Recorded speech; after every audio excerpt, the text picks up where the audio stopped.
I am the face you would not own, though you carve your place hidden in the crowd. Mine are the features you never saw, as you stack your thin days in the tick of tonight's straw. My legion is the unexpected, a forest turned to masts, grass blades to swords. And this is the face you would not own, a brother with bad news, hiding in the crowd.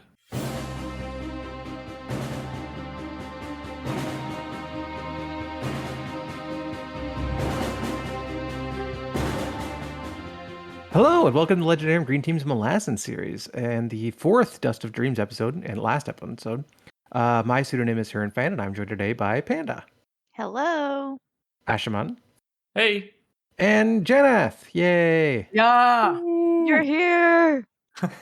He's returned, the prodigal son. My employers tried to change that on me, and I was so mad. And I thought they were being huge jerks because at first I thought they were just repeating their text saying I had to stay late on purpose in response to all queries and rebuttals, but it was just their phone like triple sending text messages. Oh my god. I was just like, Oh, man. how dare you? What a power move if it was true, though. Oh yeah, it's America, so it was believable. Yeah. Well, we're very glad you're here. Hopefully your job is okay. Before we start, do you guys want to share anything? Probably.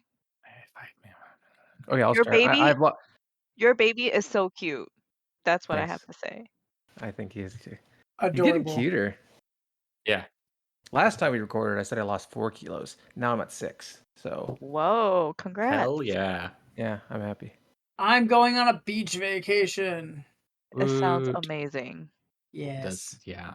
I might get to see baby sea turtles. Ooh. I've never And seen you're sea bringing turtles. board games, which is more important than sea turtles, of course. What? Nerd. Sea turtles are temporary. Board games are also What? temporary. No, I don't believe you. Board games are eternal. I'm also watching Miyazaki's new movie tonight, which I'm very, very excited about. Nice. I am also excited for that, but it's probably going to be in Canada in like, what, 6 months? Something like that. Maybe years. Yeah. I am reading Forge of the High Mage, and it is really good. Nice. I agree. Yeah. It might be my second favorite of Asmon stuff. So, like, when we were reading Dead House Gates, and we kept talking about how much we wanted to read about the early days of Kellanved's reign, like actually read a book about it instead of reading people talking about how Yeah. it used to be, that's the book. And I thought that they would never write that book. Like, I thought that they would just talk all the way around it, like before and after, and never write a book about that period of time. But we finally have one. I want more, but I'm not even done with the one I'm on, so we're good. Yeah. It has relatively little Dancer and Kellanved too. It does. Oh, It does. I did notice that. But what I'm getting is Oh, it's what not a I'm getting complaint. I mean, is- we had plenty of them yeah. in book 1, 2, and 3. Mhm. Wait, so can I read this new book like without reading the previous 3 in Path to Ascendancy? Yeah, probably. Well, Probably, but you'd have there's a a lot few more. threads. Okay. Yeah. You'd So I have a should lot read more them in order. context reading the first 3. Yes. Okay. But you could just you could knowing the do Book it, of the though. Fallen, you could read it. Yeah. Got And it. none of the stuff from the first 3 books is on Wiki, so you couldn't even like use Wiki to like cheat your way through the context because it's not there. Really? Nobody's I put should it on probably there? contribute. Yeah, the wiki like stops at like Forge of Darkness. There's nothing from Fall of Light. There's nothing from the. There's like It's just very it's just little slow from the first going. 3 PTA, and It yeah. takes a lot of work to do the wiki. Yeah. Okay, that's fair. Fair. I should actually contribute. Yeah, I was thinking about that. I was like, man, if I had the time. Yeah. Just add some misinformation in there. Confuse the fans. Kellanved is actually Dancer. Oh my. They're one person. They Elden are Ring all style. good. That's the And joke. different aspects of the crippled god. All the gods are just Hood. Yeah. He's just very good at sleight of hand. He's very good at role playing. That's Oh, what was your theory about Ruth and Good? Was that he Hood? Was that your joke? yes. We'll But get you already there. know who it is. I know. Well, okay, I'll explain myself later when we Excellent. get there. Got it. Okay. But my thing to share is I am gonna go see 6, the musical because it's coming through Seattle this weekend, and I'm very excited. I hope it doesn't let me down. Excellent. I- What is that one even? What's the It's premise? about never the even heard six of it. wives of Henry VIII.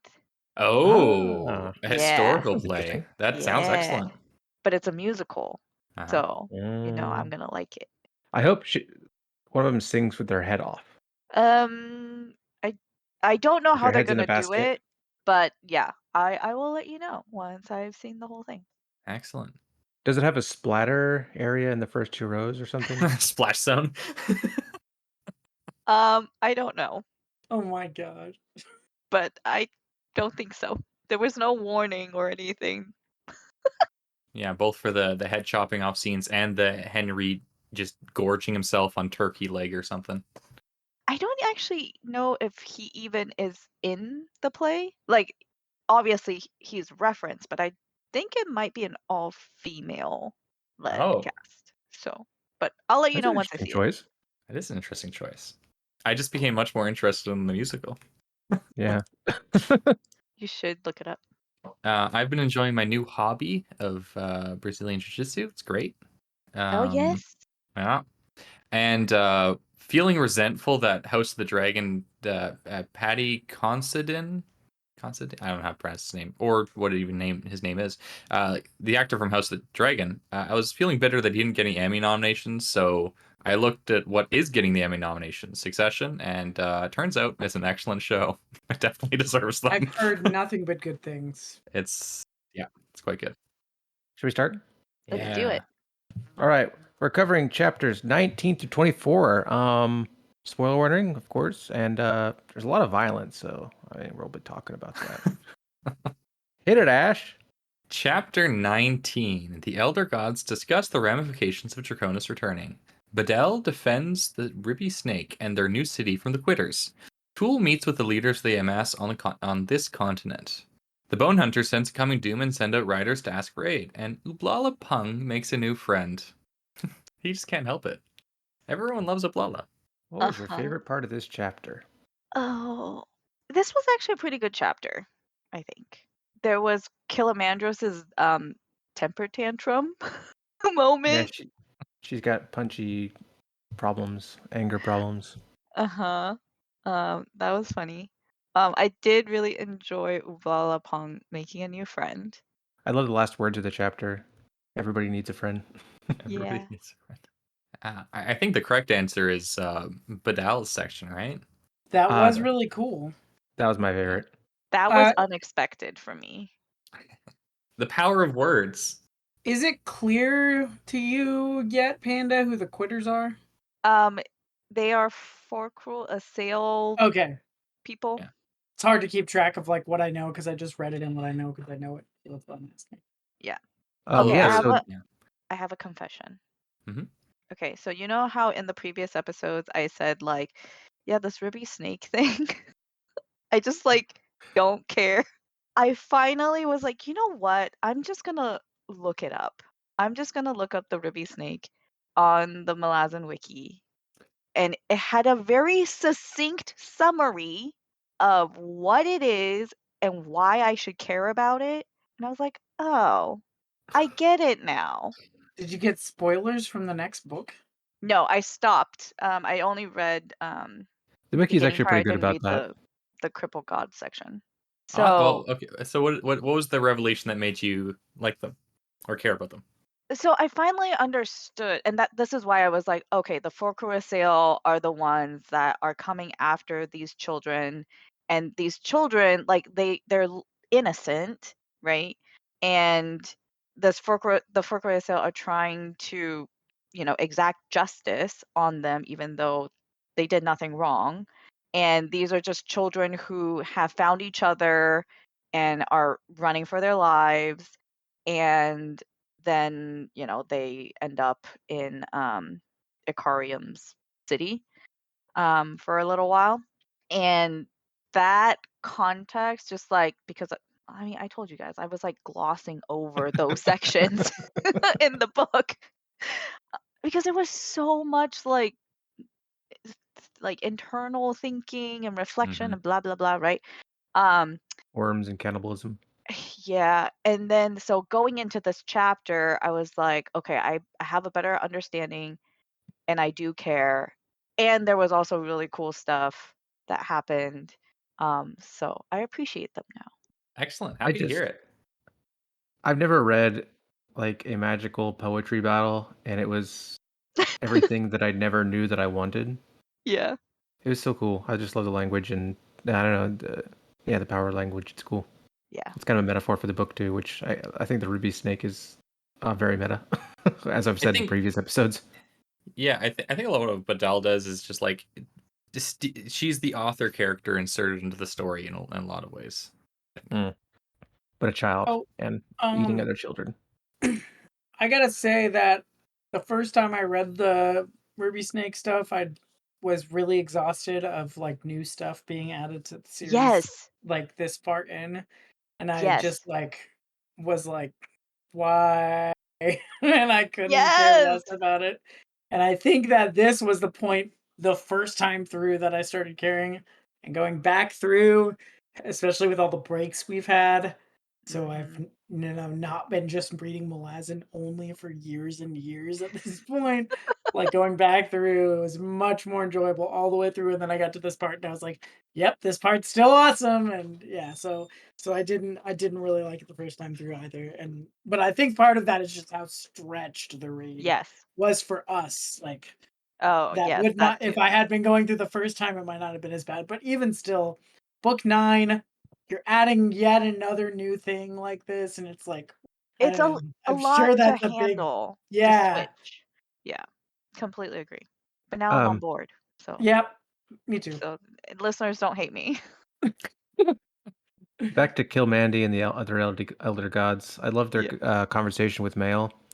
Uh-huh. And one thing I really liked was that, like, he said, Erastus hasn't been the master of the holds for a long time, and everybody just pretended like he was when he Mhm. summoned everybody, which is hilarious to me because Erastus sucks. And then he's talking about the what subtlety, and Yeah. he listed three people who are the most subtle. One being Tehol, one being immortal who is dead, and then the other being Draconis. And they talked about how subtle Draconis was, and like, well, if someone's actually that subtle, would you actually ever notice? But it was an interesting thought, and I wondered if Draconis actually was setting everything up to work out like it did. And then finally, who was the second guy he was talking about? The guy that's dead?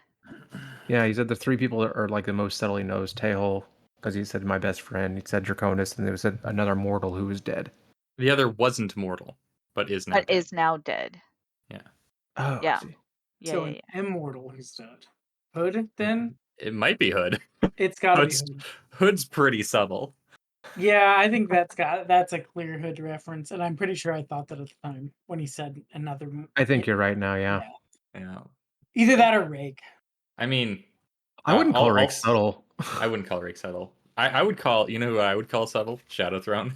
Yeah, but he's not dead. He is not dead. You're right. Yeah, and I guess Mel doesn't know him personally either.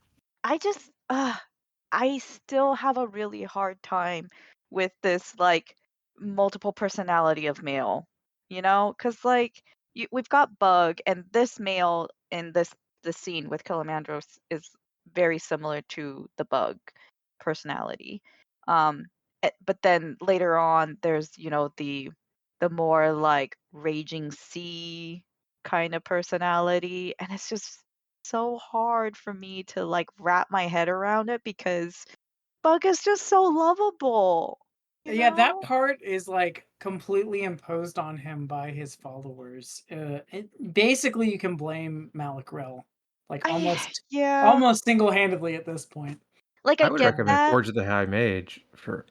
Yeah, and if you want to see the cult that produces Malacrel, Forge the High Mage. Okay, fine. I was about to make that reference before Kieran did, but Maybe yeah, when I Return of read the that. Crimson Guard kind of Return of the Crimson Guard.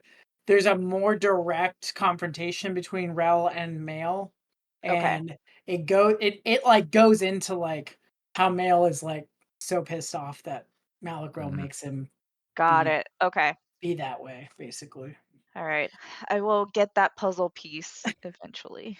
But also, as the god of the seas, you know, I know. You know, oceans are pretty horrifying sometimes. So Yes. I think this aspect of him would always exist. I don't think it would be able to not exist for him to still be what he is.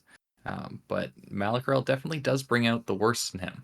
This Yeah. is something with all the elder gods, though, right? Mhm.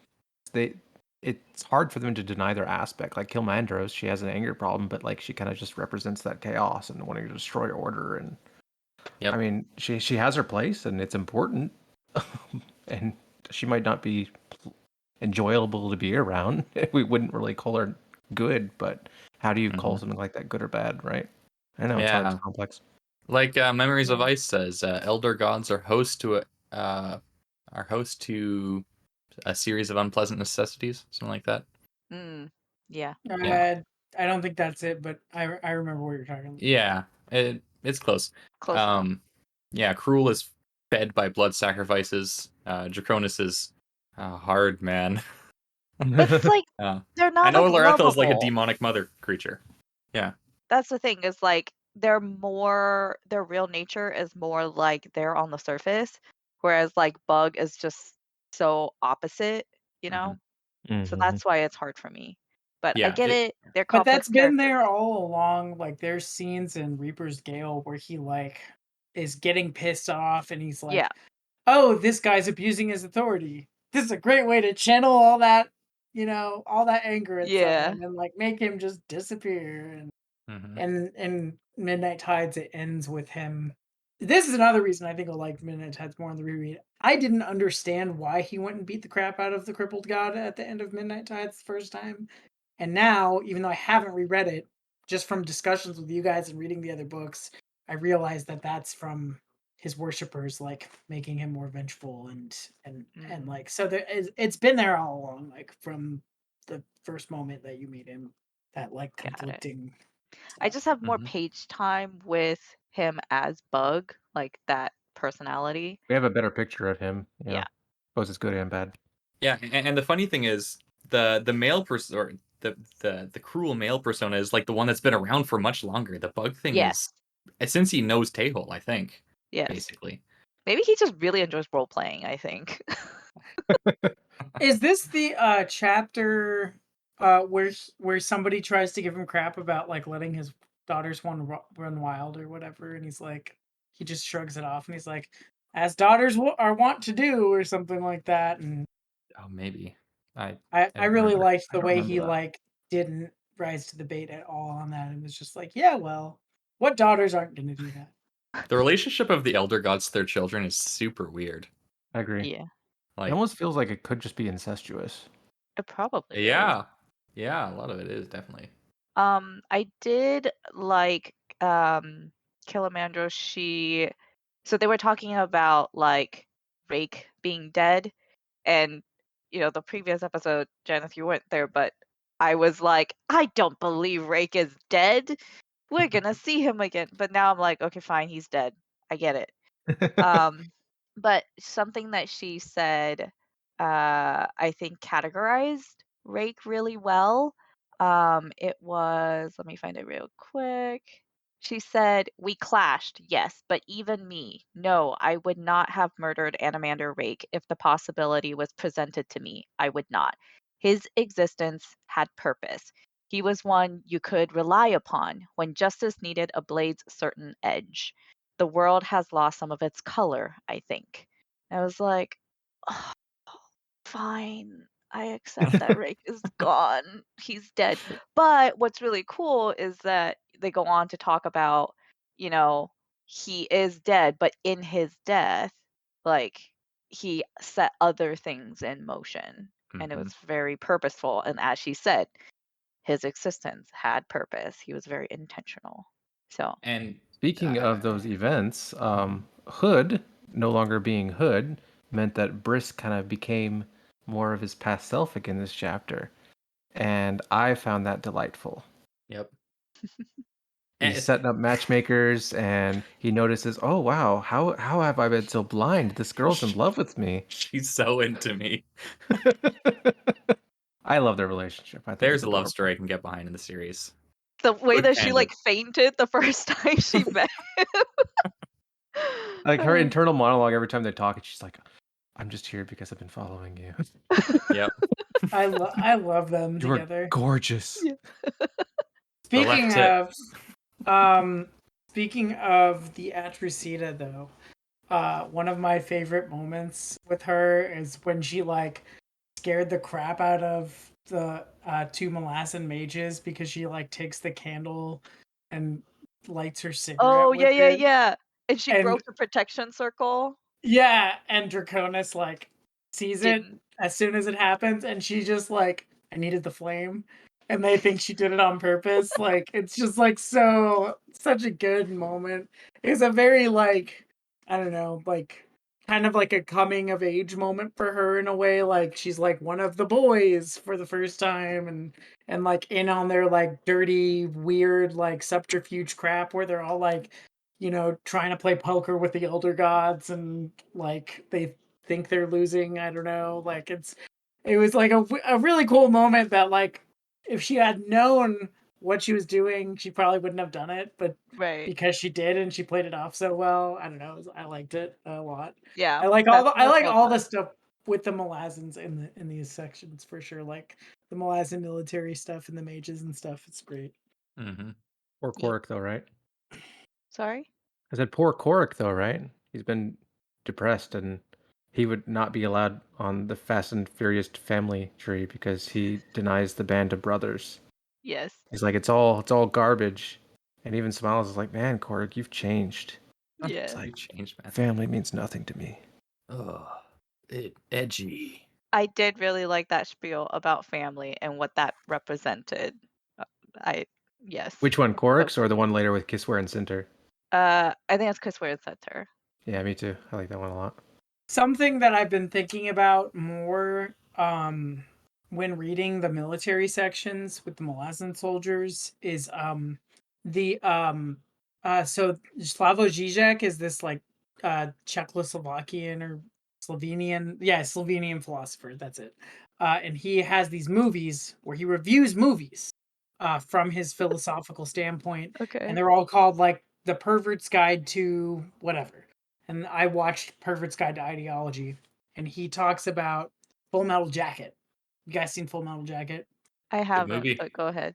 Yeah, it's a Stanley Kubrick film, classic American cinema about military stuff. And he talks about, okay, minor spoilers for the beginning of Full Metal Jacket. Sorry, but there's a character in Full Metal Jacket who is very earnest, and he takes the whole military ideology like super seriously and takes it to heart, and it's like his whole being. And Slavo talks about how like the film shows that the soldiers who like make it through basic and make it through boot camp and actually like do well in war and form those family bonds with each other in the film are the ones that are most ironically detached from the official propaganda and the official mission Mm, of the military. And the guy who kills himself, he precisely does not survive because he lacks that mm. ironic detachment. Like one of the main guys that makes it to the end has like a peace sign on his helmet in the middle of the Vietnam War, for example. And I think about that a lot in Malazan to think about like, does Erickson show that aspect of military ideology well? And I think he kind of does. Like a lot of the soldiers who seem to do the best are the ones with that sense of ironic detachment, even if it's like kind of a smokescreen for them being a little more serious. Then they at Yeah. least have like the like projection of the ironic detachment. I don't know what I don't know what you guys think, but I've been like, it's been in my mind as I've read these scenes this last time around. No, I think I agree because a lot of the soldiers' internal or even conversations between each other, it's not really worrying too much about orders from on high. It's like I said, a band of brothers and family. It's fighting for the person beside you. So like these larger ideas aren't nearly as important. Although later, Briss, even I think in this chapter, he's talking about like what it's like to be a soldier who's fighting in an unjust war, and those were also really interesting because that can equally kill you, even if you think that you're, you know, fighting for the person beside you, and you might still be. But I don't know, there are a lot of thoughts there. Yeah, I actually really picked out that theme in specifically book 4 of Dust of Dreams, where in this section there was a lot of emphasis on the responsibilities of leadership versus the soldiers, where it's like a lot of the soldiers are, I'm following orders, or this is what I've been trained to do, this is my purpose, right? And they're the people who are making those decisions of what you're doing is right or wrong is coming from up high. And it's not in this chapter, it's in later chapter where Briss has that internal monologue thinking about soldiers in an unjust war. Um, and I really appreciated that because it really does show like there is more thought being put into um, I guess these actions that they're taking from the leader perspective. And we don't get that from Tavor, so we have to get that from somewhere else, you know? And, yeah, and you don't get um you get that from the characters who are either like Bryce, who's only recently come into that military position. He was like a bodyguard in the fifth book. He wasn't like he hasn't been like a grunt soldier that worked his way up into command, right? So you get it from him, the more serious thoughts like that, and you get it from characters like Kissware, who are burning out and falling out, and like it's not working for them. So it kind of maintains that thing where like the ones that are like sticking through multiple campaigns and staying with it as like a career and not falling out are the ones that are a little more detached and Yeah, aren't worried about that kind of stuff. But you still get it addressed by having it addressed through these characters who are either new and came in like kind of he was like appointed, right? yeah, Like by his brother. So he's not right. really like a soldier in the same way. Like He was like a captain of the King's Guard or something. Yeah, yeah, like the first sword of the empire, basically. yeah. Which is not to say that Kind of. there's not some militaristic aspects of that, but that's like a totally different like job Yeah, I mean, than like I didn't mean first sword in the military sense, like literally just like someone's a first violin. He was considered the finest swordsman in the Empire. Yeah. right. Yeah. Yeah. Yeah, he's a swordsman. He's not a Mhm. soldier. I mean, he is now because he got appointed to the top of the military essentially, but he wasn't a Since career you soldier. since you brought up Briss, I know it's slightly off topic, but how satisfying was him talking to a formal noble, talking about re- Yeah. Oh my god, I love that. Ending the like Blue Rose discrimination. yes, exactly, Yeah. promoting the blue rose and ending discrimination. That was Yes. great. So that was satisfying, but also like threatening to go like all the scene on the nobility's asses if Yeah. like they caused too much trouble And was he seemed to do it just to play matchmaker too. was great. Yeah. Maybe Uh, that's what Lazine was trying to do the entire time. No. Maybe Yeah. No. I That's why might like she's it a so little more. sad and so cold. It's not working. No. I would say that These if people aren't anything, screwing each other. Why are my plans not working? um, I would say if anything, these books portray ironic detachment as a luxury of grunts, because everybody in responsibility in here and in these chapters is getting crushed under and is like, this is so hard. I have to be so serious all the time. I have the responsibility of everyone on my shoulders, and I have to do right by them. They all care about the people that are under their command. They're all trying their best, and Except for one Listic? yeah, listic. yeah. Yeah. Who is trying to actually be ironically detached, and he's thinking, I have camaraderie with my soldiers now. Oh my And goodness. turns out no one respects him at all.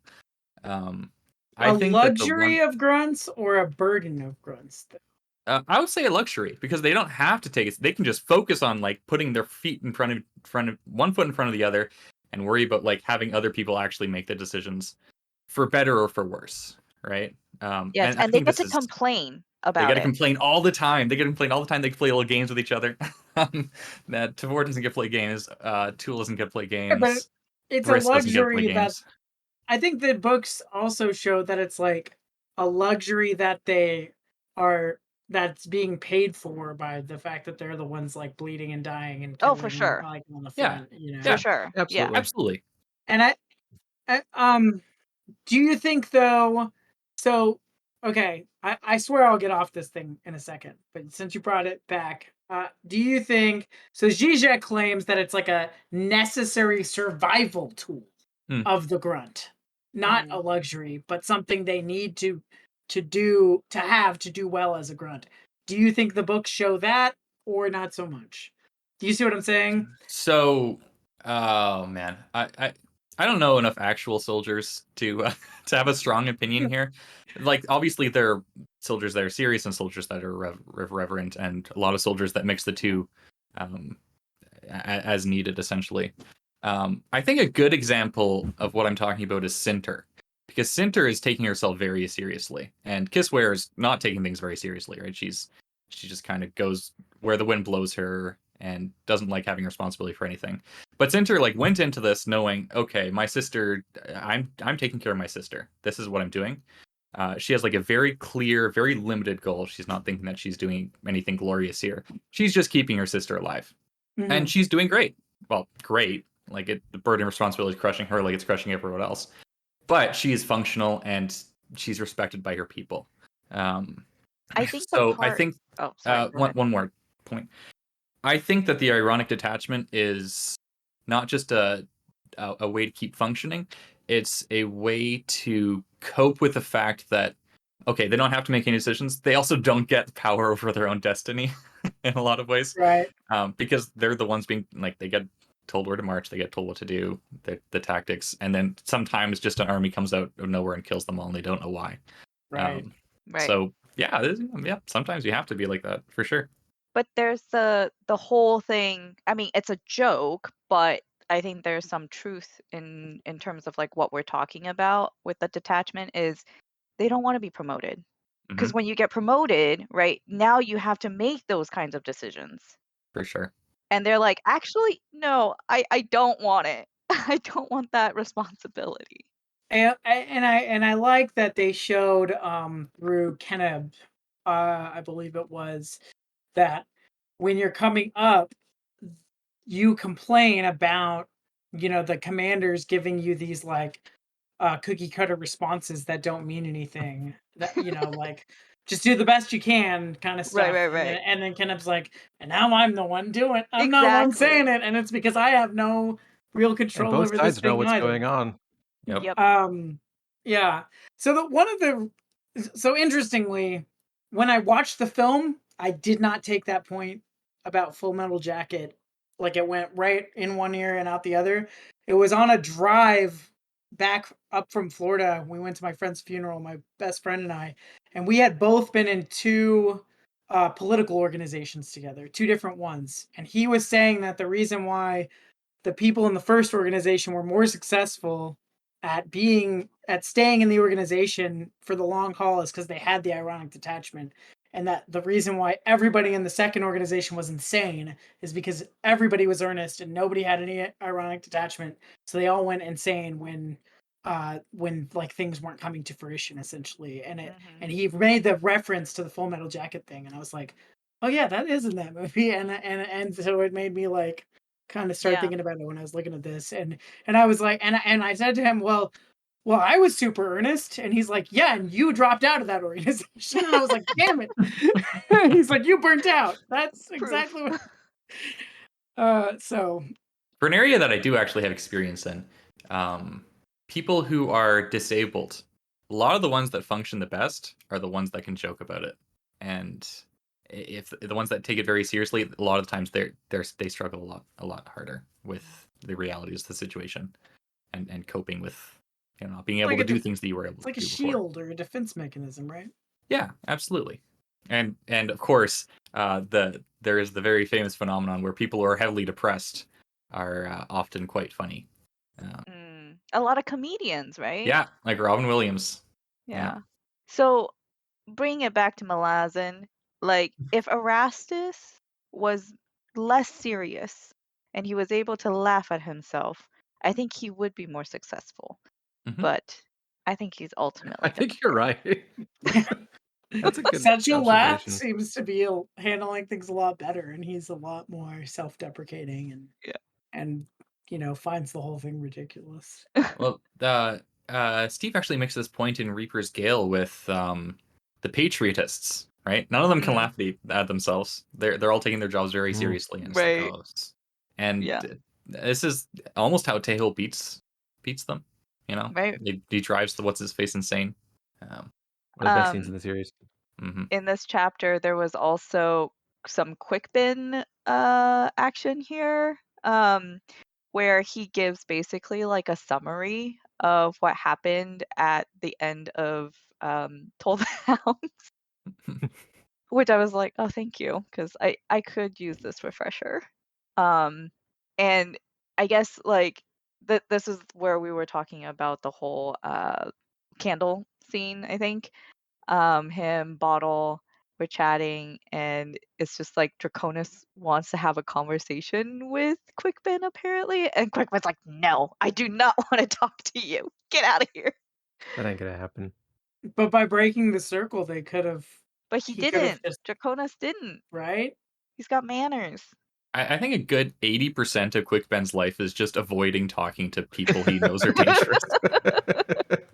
I think you're right. And Gonna get a also, concussion later. but also, there's like a manic, paranoid aspect to it where he thinks every single ascendant or powerful army or figure anywhere in the general like continent vicinity of where he is or where he's going is there to mess up him or his army. Like it's so he's like, oh, it's all one big game. Oh, the dominoes are all stacking up, and like I don't think Draconis cares a whit for most of what's going on with the Bone Hunters, except maybe like whatever their final goal is, like on the other end of the thing. But I Like I think think he just like got out of Dragnapur and like everybody's like freaking he just out. wants to catch up, Yeah, with the latest. But I do think that aspect of Quickbin is how he's been able to Mhm. survive for so long. And he also has like what 12 different 13 different voices in his head. So you're gonna get paranoid at that point. Yeah. right. Like if people knew about Quick Ben, especially if Ascendants knew about Quick Ben, it's like, oh, this is 13 different mages, Uh-huh. and if they know which of those mages those are, that would be horrible for him. He would be hunted down and skinned or something, because this is a being that's clearly too dangerous and intelligent to live and knows way too much. Yeah.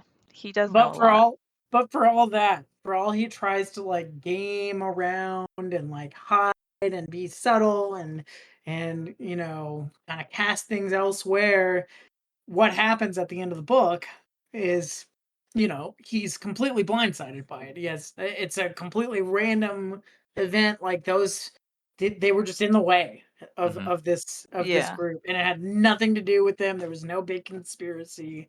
It was just That wrong you place, know wrong of, time. well, that I know of uh at this time. right. I mean, yeah, I don't think so though, but like I think that's part of the point. It's just like Yeah. for all that these big strategic thinkers think they have the whole thing planned out, here comes the Kaching Naruk out of left Well, field, they and now you're actually, I mean, leading up to that whole sequence, right? There was the talk of like convergence and accidents and accidental deaths and all that. So I think we'll talk about it when we get there. But in this chapter, in that scene with Bottle and Quickben, Bottle is basically saying like, "Hey, we need to go talk to Tavor because we're being set up." And Quickben's like, "She's already made up her mind. She thinks she can cheat them." And I'm like, "What?" And this is like insight, a bit more insight into like what's going on with Tavor. But I'm like, according I to have to take, Quickspan. well, Mm. according to Quick, but I have to take it with a grain of salt, right? Lots of salt. Um, but also like he says, did you know she was the preeminent scholar of the lives of Kelamed, Dancer, and Dassam? And I was like, oh yeah, she was very much into studying the military strategy and all the conquest and stuff. So I think this is an important piece of information to keep in mind for the rest of the series, which, we got one book left. So I'm interested to see how this all is gonna play out with her.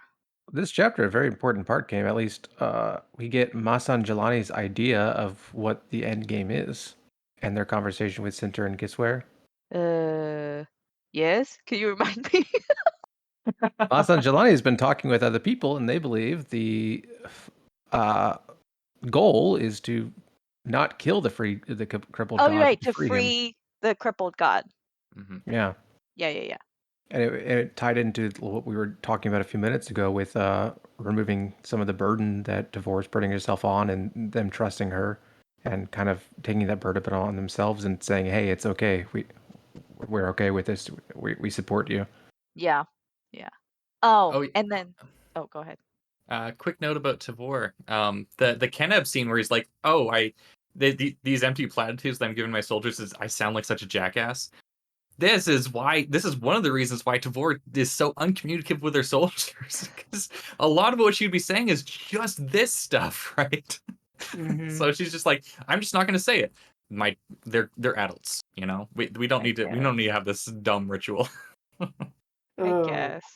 yeah.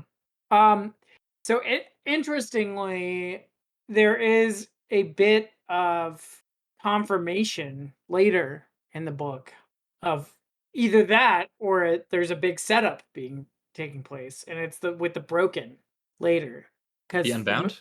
the Unbound, yeah. The Unbound, they're like, oh yeah, we know who you are. We're gonna go back with you. So either Masangalani's right or she's wrong, and they're like I see. setting her up to like mess with the Bone Hunters essentially, like because they were like, yeah, we know we're gonna go follow you back. So Yeah, Could be a major betrayal. right. I could. Well, because they are the Unbound. And they've done some pretty Terrible Crappy things. things. pretty nasty stuff over the Many course of these generations books. of child That's slaughter. why I was so surprised when that scene happened. I was like, I don't know.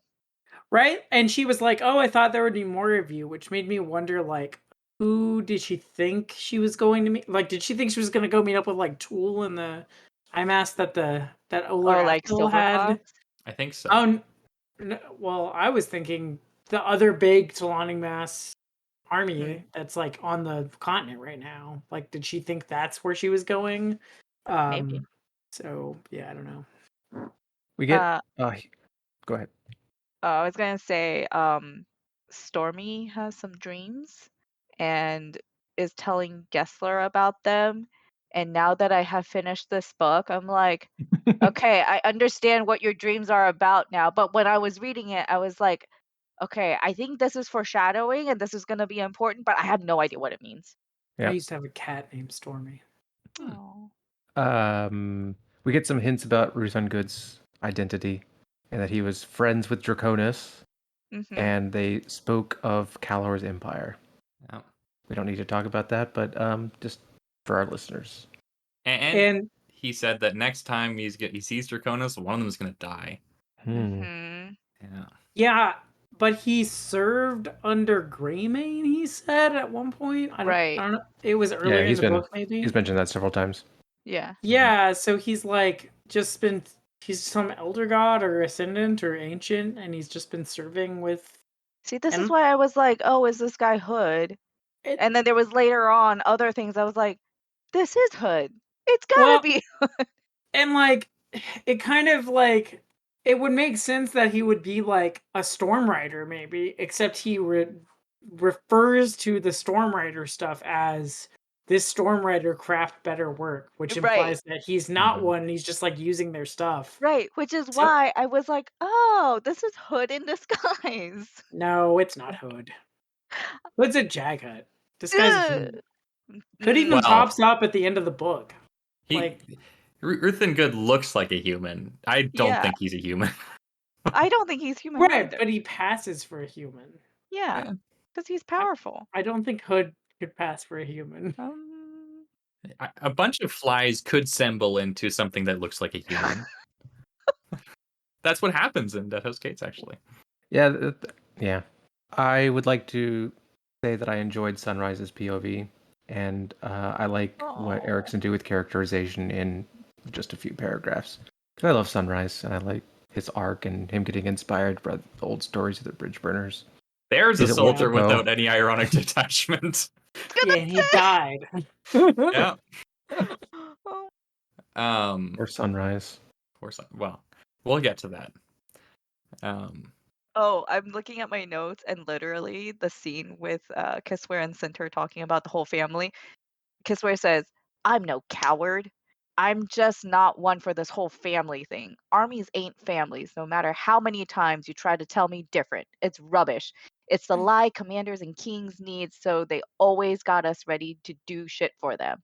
And in my notes, I just said, "You need a lesson from Dom." That's it. Oh my god. Well, Masan puts it in her or corrects her Yes. assumptions, I think. Yeah, Which she I says, enjoyed. "I'm saying some people run things and the rest should just stay out of it. That's all. Just like in a family, somebody's in charge, not everybody. Usurpers never been anything better or even different from whoever they killed. Usually they make it worse. That whole family thing, it's about fighting to survive. You stand fast for kin, not strangers. Don't you get that?" I like Masan. I've always liked Masan. Yeah. You just like her curves. It's got a That's so nice true. ass. Like I get so thirsty every time they describe her. Like that So- horse, man. Oof. So that's the kind of thing that's like, it's true enough of the time that you can stand back and say, "I told you so," about the usurpers aren't any better. But Yeah. like, who's gonna say that Teho ain't better than like what came before in Uh-huh. and Blethery, right? So it's like one of those things that's like true, but then when it's not true, it's really not true. And so like, you know, a grain of salt, that kind of mentality, because it's kind of like a, oh, it doesn't matter who's in power, it doesn't matter what you do because it's always going to be the same kind of attitude. I mean, I'm kind of with her against Kissware, but not like fully with her on the ideas. You know? I That's fair. think Tehol is about as ideal a replacement for another ruler as you can get, right? Because he's not even really usurper, because he has it literally forced upon him. He's a philosopher king, Yeah. right? Like Plato says, out of all people who should rule, well, hate you. people who should rule are the ones who are most unwilling. Tehol, he didn't want it. Right? Everybody take a shot. Everybody take a shot. Everybody take a shot. Before we move on to chapter 20, which you should probably do soon, This going is a all long the way, chapter. go all the way back to Badal. It's not even a very long chapter, right? It's It's just a good chapter. we just keep talking about it. It's one of the longest in this book. Yeah, it's pretty long in page count. Yeah. Okay. Badal has she makes several meta narrative points, I think. Words. I have nothing but words. I cast away many of them only to have others find me. What can words achieve here in this hard, real place? But doubts themselves are nothing but words, a troubled song in my head. When I speak, the snakes listen, their eyes are wide. But what happens to all I say once the words slip into them? Alchemies. Sometimes the mixture froths and bubbles, sometimes it boils. Sometimes nothing stirs, and the potion lies dead, cold and gray as mud. Who can know? Who can predict? I have words and nothing else. And in these words I have no faith. They cannot topple walls. They cannot crush mountains down to dust. But what else is there? What else can I use against them? They are quitters. They claim power in their voice. I, too, seek power in my words. Have I learned from them? This is how it seems. Is this how it is? But it was not the quitters who cut down our world. They only came in answer to the death of our gods, our faith, when the rain stopped, when the last green withered and died. They came in answer to our prayers. Save us. Save us from ourselves. This to me feels like Steve thinking about his motivations for writing the Book of the Fall in the first place, and his I agree. anxieties about, oh, is this just going to be a cry for compassion for nothing? Is this all going to fail? And you know, it's all in opposition to the quitters. This is the only tool that I have in my belt. It's I mean, yeah, I think we could unpack this one section for like a long time, and in fact, like AP probably should talk about this. We should get Hasn't already. AP to come on to talk about this, or Um, Steve. But my short thought here is that it's also kind of a caution, like be careful what Mhm. you say and what you wish for, because words do have power, and whether whatever your philosophy is in life, but there are people who do believe that if you say it out loud, you acknowledge it, right? You can manifest it. So that's also something where it's like, just be careful what you say and wish for, because it Be might careful who you happen. listen to. Yeah, yeah. Be careful who you listen to. The four of us. Yeah. What are you doing here, listener? Listen Yeah. to someone smarter. Before we move on, I want to talk about a couple of humor things that were also in this chapter. This chapter was pretty funny. Boris? Kindly and Pores. Oh my goodness. When I was reading that section, I was like, this could have been a Monty Python skit. Oh my Like god. literally. That was I really love the Dog funny. teeth kindly poor minnows stuff. recruits. It's so funny. I love it. I especially love how Pores doesn't technically have commander anymore. He's Yeah, just outside of the chain of command, co-opting resources for himself. right. Which Beautiful. I don't like Pores as like I would not be friends with this guy, you know? I would want to punch his face. But in this scene, it was pretty funny. The Yeah. other Notice that he doesn't actually have any friends in the Bone Hunters. Yes, He's like the one guy besides Kindly that doesn't have anyone to talk to. right. They have each other. Sort of. Yeah, it's a very strange relationship. Yeah.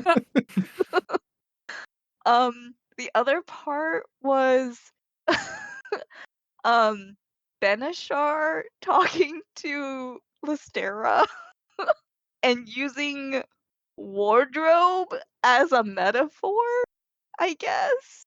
Do you know what I'm talking about? A metaphor for making choices. Um, Oh yeah. I vaguely when I remember was this. reading that, I was like, "What the hell?"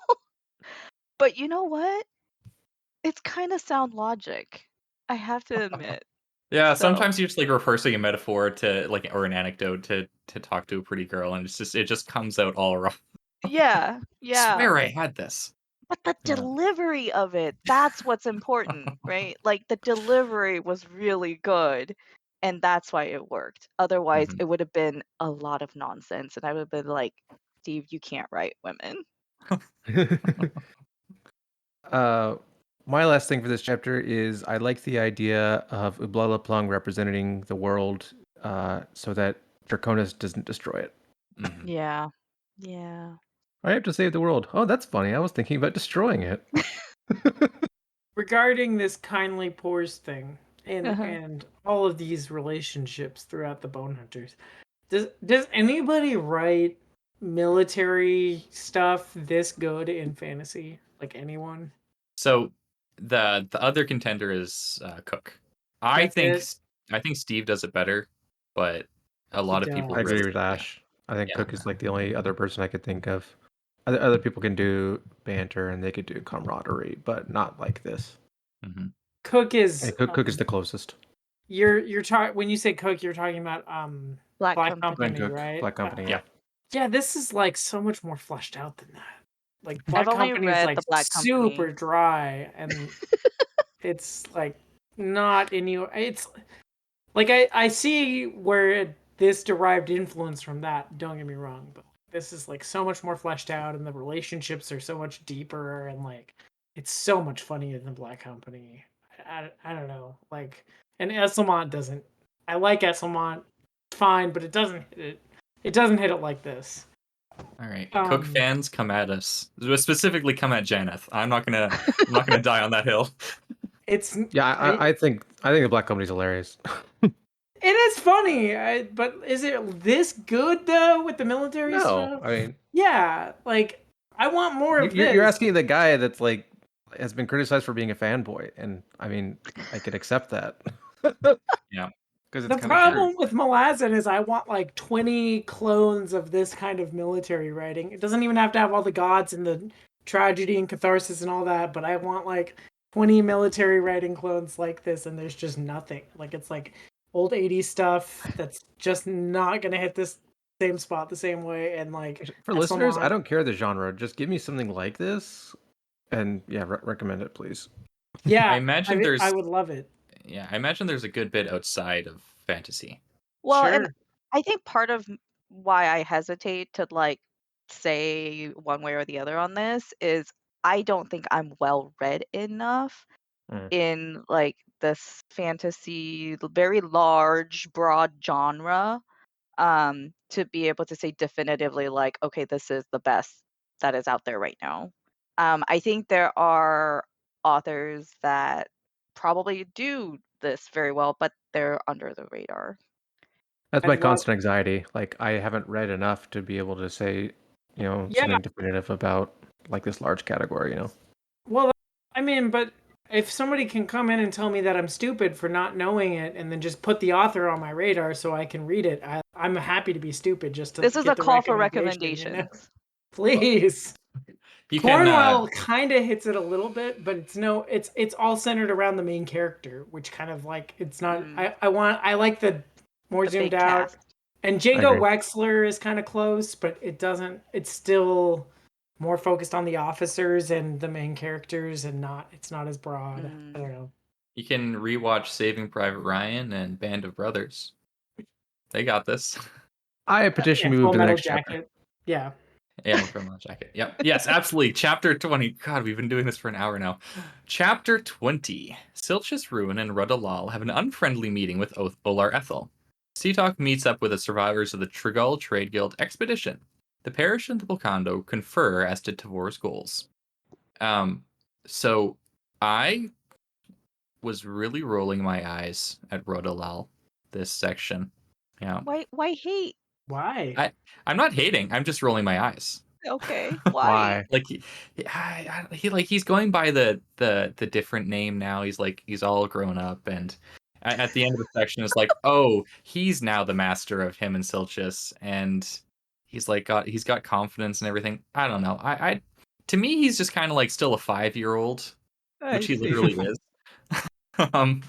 And like he clearly doesn't understand the game very well as of yet, like the game the gods play, and so this influences how he talks to Olar Ethel.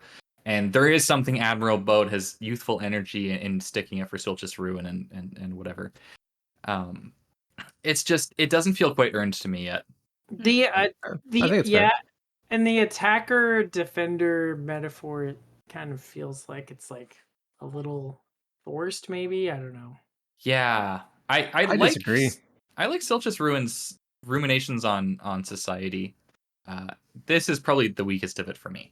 Yeah, yeah, but I really liked Torrent and the way he responded to the entire thing. Mm. Um, I'd say the major theme for this chapter was attack and defense and the differences and the similarities between those two, because it came out a couple of other times later in the book, like when I think the conversation with Shirk and Flash. Oh no, that's the next chapter. I can't find it. I guess I didn't put it in my notes. Whatever. I really liked that conversation between Siljas and Redalal, and I think he's actually right. And I loved how he was kind of. You said that you didn't feel like Redalal's, I don't know, usurpation of his place felt earned, and to an extent, I agree. Especially because Siljas Ruin was lecturing him about these ideas about attack and defense and what kind of person that he is, and he's a defender. And then in the very next scene, he meets with somebody who attacks him in the exact right spot, and like he's just shook to the bones. I forgot what I was saying. You agree with me? I think that was where you're going. Yes, Ash is I 100% mostly agree with that it was unlinked, but I really, I just agree with Stilchester Ruin about like his ideas about individuals and especially societies in terms of attack and defense. Because I live in a society that's very different from my home society, and it's definitely a society that kind of attacks people through its ability to be offended, if that makes sense. Mm. That It's makes like sense. if you don't follow these social niceties, then like you're stepping out of the line, and that itself is kind of a defense that's also an attack, and all these things kind of play into each other. And I think it's also true for individuals too. And he never said that like this one's better than the other, or that these things can't change. He said they actually do. They will change based on like these situations. And what else was it? He said they're also not opposites. They're just things that play off of each other. And I kind of love Silchest Ruin. I think he's just awesome. I He love is Solstice Ruin. I do. he is excellent. I do think it's the moment where it especially felt the most unearned was when Radalal said I that he already like have. already has usurped Yeah. Yeah. Ruin, and he didn't notice basically, and I was just like, yeah, it kind of felt like a little much, but I did like the stuff with Ethel and Ruin, and I liked Red Alal jumping to Ruin's defense, and I liked Torrent knocking her on her, but very That was really funny. very And that also Ganalus played into the theme of Peron. attack and defense because at the same time he's attacking this lady and saving her life at the same time with the same Yes. Yes, action. And that yes, Yes. she wouldn't really appreciate it either. And because Torrent has grown so much and I love him for it. He's so yeah, great in this section. Mhm. And their whole conversation is just so cool, especially when you realize from Torrent's perspective that Silchess is just ruined. Like I just started crying when Silchess is just because he's such a strong guy, but he's so emotional.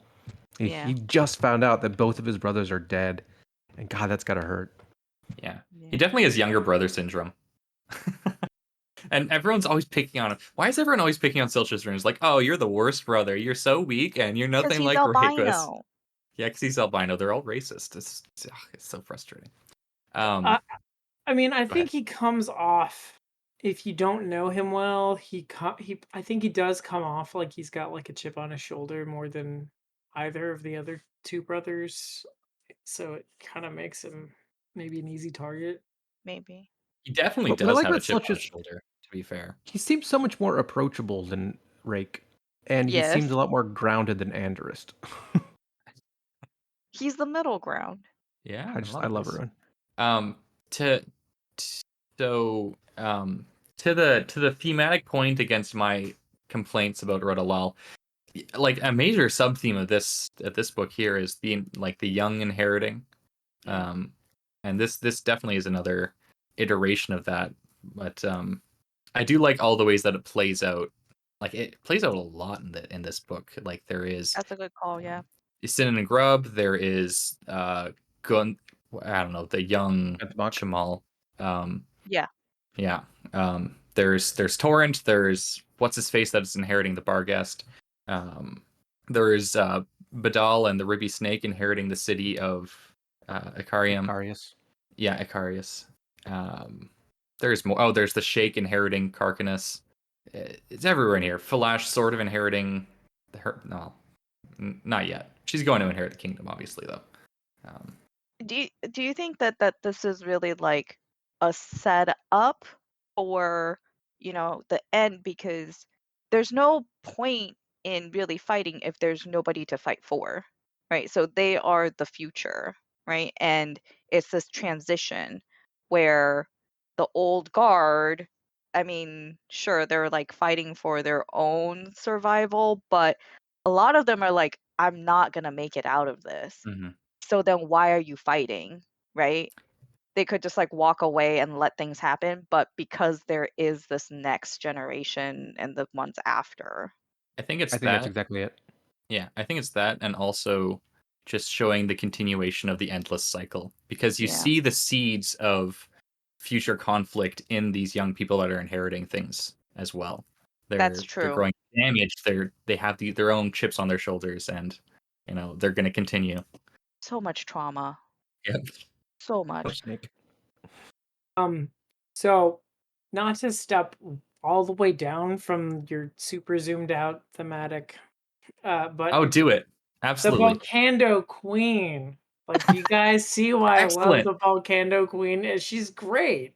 Go off on a Yeah, whole we talked tangent about her about how last much you time. like the Volcando Queen, because I would like to see this through your eyes. I just love how she's like you're set up to think the Volcando are gonna all be these like total scumbags who are just like manipulating foreigners and like trying to like get one over on other people, and like even Spax kind of like sees like how are we gonna like have a conflict with these bone hunters and these parish to our benefit, like we're mercenaries and we're working for you, and let's do this to your advantage, and like kind of pointing out the little ways she could like betray them and like pit, like we can take care of them over here before we take them over, and she like sees all that and is like, yeah, but you work for me and I want to see what's going on, and like what about this humanitarian crisis in Calance, and like are we going to let them go to war with Calance if that's what they're doing? And she sees through the parish when they try to lie and say they're self-serving, and it's like, no, they're not self-serving, and I want in on whatever Yeah. this selfless thing that they're doing is. Like, I don't know, I just love her. Like, she's so like against everything that I was taught by the first part of the book to expect out of the Volcano, and like even Spax doesn't really understand her at this point, or if he does, he's like kind of going against the grain and trying to bring out the worst side of her, and it's not working. I do love Spax though, but for different reasons. She's a very moral character, and she comes out of this very amoral society, and you don't expect it. Like and at first I like was with Spax and like didn't have a read on her basically, and I don't know, I like her. I think one of her well, there are two main traits for this character, the queen, is her curiosity, right? Yeah, Because why she's not gonna go and just like leave or overrun the bone hunters is because she wants to know what's going on. And then the second one is she does have a temper, Mm-hmm. which is a little tad repeated too much, like harped on, like her red hair and her being like frustrated, blah blah blah. But yeah, I think that curiosity, like, I get it because me as a reader, I'm like, I am also curious. That's why I'm gonna make it to the end of this freaking series because I want to know what's gonna happen. Where are they going and what are they doing it for? yeah. Oh, and by the way, her altruism actually starts earlier with the way it's revealed. Her character is revealed is through the negotiations with the Right. Council Burned Tears, and that was probably before this section on the Yes. episode I missed, but I loved that interaction of how like they like expected to go into it with her like feeding them a line and like Right. trying to get one over on them, and they made all these demands that they thought were going to be like too much and were going to like lead to Right. potential violence, and she's like, actually, I'm going to throw in even more food and we're going to sell it to you at these better I'm rates. gonna And give you double. yeah, like I just love her. I just love how she comes out of left field like that, and is really this like moral paragon, like sitting on this like society that is like this like festering snake pit. Like, I don't know, I love her. Yeah. I don't think I would call her a moral paragon. I, I made my thoughts clear on her in the last episode. I didn't listen Um, to it. yeah. So Um, sorry if I'm repeating things. No, it's I, fine. yeah, I appreciate the thoughts. I definitely think that the reason that she has any moral staying at all is largely because of her curiosity, which probably enabled her to grow past the usual confines of her culture because she's, thinking, trying out new ideas, trying out new systems, morality, in normally very amoral space. And yeah, there's a lot good about her. Sure. Yeah. I think it's mostly she's fun. She's a fun character to have in the mix. Um, there was one part in this chapter where Setuk makes a comment. They were talking about I don't remember exactly what happened. Oh yeah, she meets cartographer. That's what it is. Which, hello, last episode I was like, we're gonna see the guild, and you guys were like, nah. What? Ha. Um, so Setok stepped round the horse and saw lying in a careless sprawl on the ground a corpse. For an instant her breath caught. Talk? Who? No, saw him though, once. Funny eyes. Does nothing dead ever go away around here? She demanded, fear giving way to anger. And my notes was reflecting the reader's thoughts. Right here. I knew you were gonna catch that. Uh-huh. I like that section. I'm sad Glenn Tarp is dead. He Hmm. bandaged up his arms for no reason, Oh, Yeah. and I really He died. liked. He died still holding the reins, right? I Yep. think so. Yeah. Yeah. And Mappo, I love Mappo. I'm just a Mappo stan, and it was really fun listening to him talk to Faint, trying to keep her from fainting, I suppose. And just keeps talking and talking to her about like language and philosophy, and just trying to keep her awake. Oh Mhm. yeah. Because he's a good guy. And we get some more angry bull brothers. I always like Yes. seeing an angry bull. And yeah, it seems like they're genetic abominations created by the Jagat. Hilarious. So when they were describing how the Bull brothers were the reason why the survivors actually survived because they literally like punched Mhm. their attacker with their like abnormally giant knuckles, I just had this image in my head of Luffy from One Piece, like doing that very exaggerated animated punch. Anyway, but yes, that was pretty cool. Although also very sad scene. Yep. Yeah, Don't because think- all these characters we got to know over the course of 12 Hounds, they're all dead. Well, a lot of them are dead. And A it's very lot sad. of them. Just Yeah. off screen. Does Um, didn't the Bolt brothers in Told the Hounds like didn't they establish that they hate the Jackut though? Yes, they do. Yeah, Yeah, they and were Jackut. it's because that they were experimented on. They probably have such a high hatred of Jagged and magical creatures. You know, it's like, oh, these things are messing with us. Let's go round them up and get them out of our swamp. mm, They don't appreciate the Jackut. They don't I bet the appreciate Jackut Jagged. were doing something humanitarian for them. My final notes for this chapter were Hayton is based words were cats were teeth with claws and claws without brains.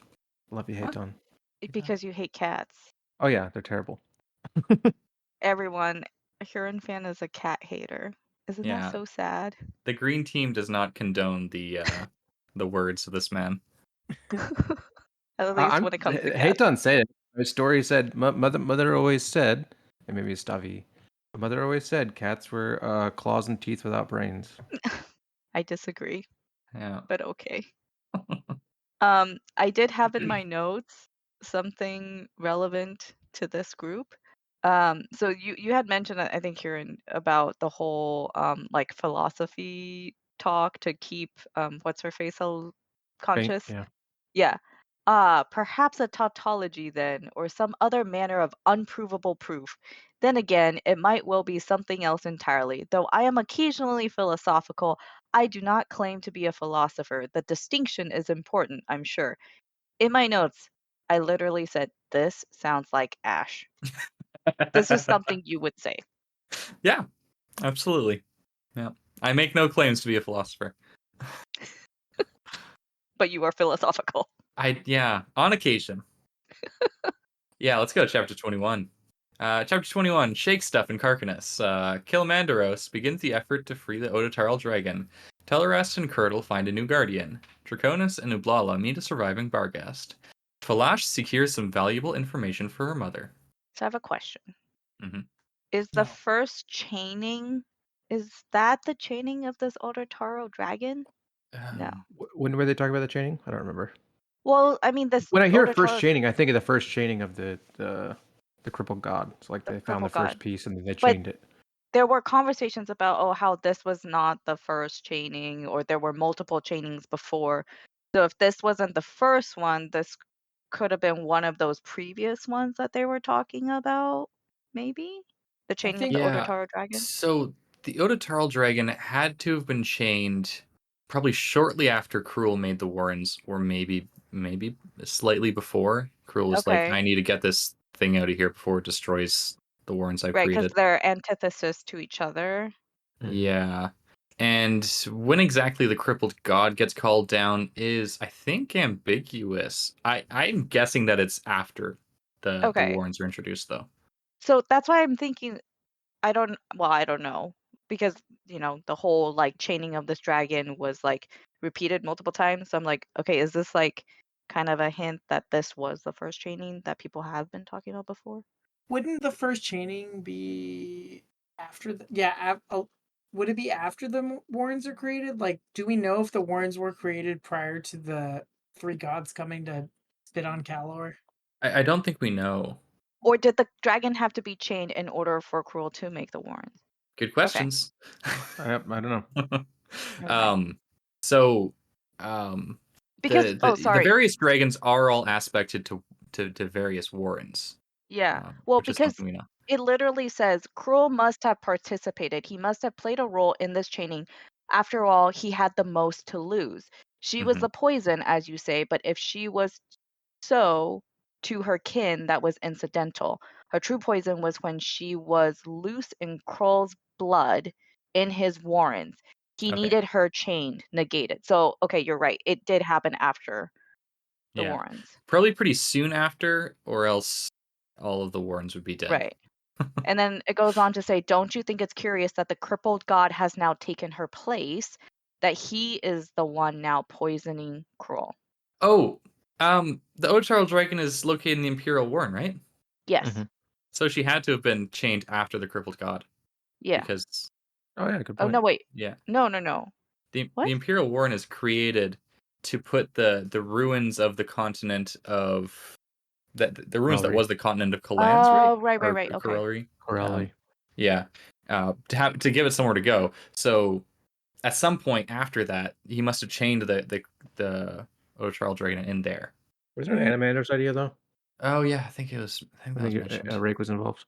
But couldn't she have been chained first and then whatever Like, part she was on became the I was Imperial thinking Warren? that too. That's possible. yeah, it's possible. Which is why that's why I'm thinking she is the first chaining because they say, don't you think it's curious that the cripple god has now taken her place? That's all. Timelines in Malazan are so hard to work Okay, out. sorry, never mind. But Forget I asked. okay, but the crippled god, the poison of the crippled god is because of all the like pain and suffering that he goes through over all of the years of being like having his body like split apart and like having like his energy siphoned off for the gods to feed off of. Like I don't think he like landed and immediately starts poisoning. I thought he Roll's literally blood. just started poisoning it in Memories of Ice. Yeah, Wasn't it? like after multiple chainings too. Like I thought it was the poison is just because he's just of a different substance that's Oh. kind of like on a fundamental level incompatible with this reality. That Maybe makes it's a little bit sense, of column A, a little bit of column B. I don't think so because because I don't think I can say that because I think it's from the Crypt of God. Never mind. So in Memories of Ice, the scene where we find out that he's poisoning the Warrens, the giants that are holding up Burn are like, oh, you got it. It's we're so close to being taken over by this. Like we're almost dead. It's gonna be tens of years at the max, right? And then the Quick Band's like, that's an obscenely long amount of time for me to deal with this. So I think it's very possible these things have been getting poisoned for like a really long time. I don't know how long, That's I a but good clearly point. they're like very strong. It took many years to get weakened by Sure. this poison, or else they wouldn't be thinking on this time scale. I think. Okay. Who knows? Who knows? Husked swords are cool. Swords are cool. Husk swords are cool, he said. Yeah, they are cool. There was And they this heal. whole conversation about the Semblus and The Symbolacus? yeah, whatever that is. Emperor of the First Empire, but not the actual First Empire. One of the many First Empires. Okay. Yeah, and he's actually the Also, Daragoth. yes, You're that right. too. Yeah, and it was like, wait, was he it basically was trying to get through like what his origin was and how he evolved. That was quite the Well, we got that a tangent. few books back, wasn't it? Wasn't he only mentioned in this one because it was talking about how he went to Curdle and Tellerast and like Yeah. I'll Yeah. free tried you. to use like shape shifting to like get them free of their Yes, bonds because in Curdle and shadow. Teleras were chained as well Mhm. in Yeah, Emerald. they're like the two that are one that is actually two. I love Oh, how it was right. It was the origin of Curdle and Teleras. Yes. She was yeah. trying Yes. to figure out who they were. They're twins from the same egg and maybe incestuous lovers that almost had taken over the throne of shadow until Rake came along, that jerk. Yeah. It's After it's the also prologue of Reaper's it's also Gale. implied that they might not be twins from the same egg, but might actually be like a One. diverse of the Yeah. same person. Yeah. And they just It, like Well, in Yeah. this, like the way that they were freed from their chains was getting put into the same body of a Teist woman, Right. and yeah, so like their soul taken like from different bodies into one body that they probably went insane in that body, and this is why they are the way they are now. And when they split, they can't maintain the forms, and This feels like very much a role played kind of tangent. Like, I don't know what same person would sit down and really just like write this straight. I think I think this is an expression of Steve reminding us that categories, while useful, are not are not always uh, easy to maintain or sacrosanct. Because, like, okay, we have this concept of divers, and how we have a concept of soul taken, starting Yeah. Deadhouse Gates, and like, what is it? What are these two categories? Like, obviously, they're not exclusive categories. What is But like why? this is a messy categorization thing of shifting and It turning also different might things. be Post-structuralism. That's why. it Yeah. also might be like a rejection of the idea that these characters have a discernible backstory. Like Okay. All like right. he's just like, well, the past might be this, but it might be that, but it might be that. And, and Mhm. and they might have came from the same egg, but maybe they were the same person, or maybe yeah, and it's just like, who knows? They're They insane. don't Okay. know. You'll never know. It's Uh, everything that is associated with Shadow in any way is just this hopelessly confusing mess. all right. Fine. I liked Turk's conversation about Janath and Tehol, and it's like, Uh-huh. hey, Flash, you should probably go talk to them. I have my own ideas, and it was fun, but like, yeah, they don't like people like you, and they don't like your power. They don't like their power. Yeah, I Yeah. thought that was great. Yeah, they reject the foundation of your reality, basically, and they're working very hard to make it go away. But that would Yeah. mean they lose their own power. Yes, yes, Flash. But like I also like she didn't like 100% like reject it too. She was like a little thoughtful and like, Hmm. you know, she was like, "Oh, I need to think about this." And, like it was not like something where she was just like, "Oh God, how horrid! That's true. I don't want Yeah, to she think was about like, that." I really enjoyed this conversation. Thought Thank you. terminating cliche. Please go away. Like, and that's I, I'm not. I think I oversold my enthusiasm for her character in the previous episode, but I do like her character, and not as much as I like the queen. And I think this was another scene where I was like, see, it's not like totally, I like Flash. refusing She's to a lot think more about this. complicated than you'd think at first. I Yes, think I think this is a scene where the seeds are planted for her to be better than her mother, because her mother, while Mm. uh, virtuous in many ways, is still her thoughts are still constrained by the assumptions of the Bokando. So maybe this is an area where Falash she starts to think outside of those constraints, and I maybe think there you're is some right. hope for the future there.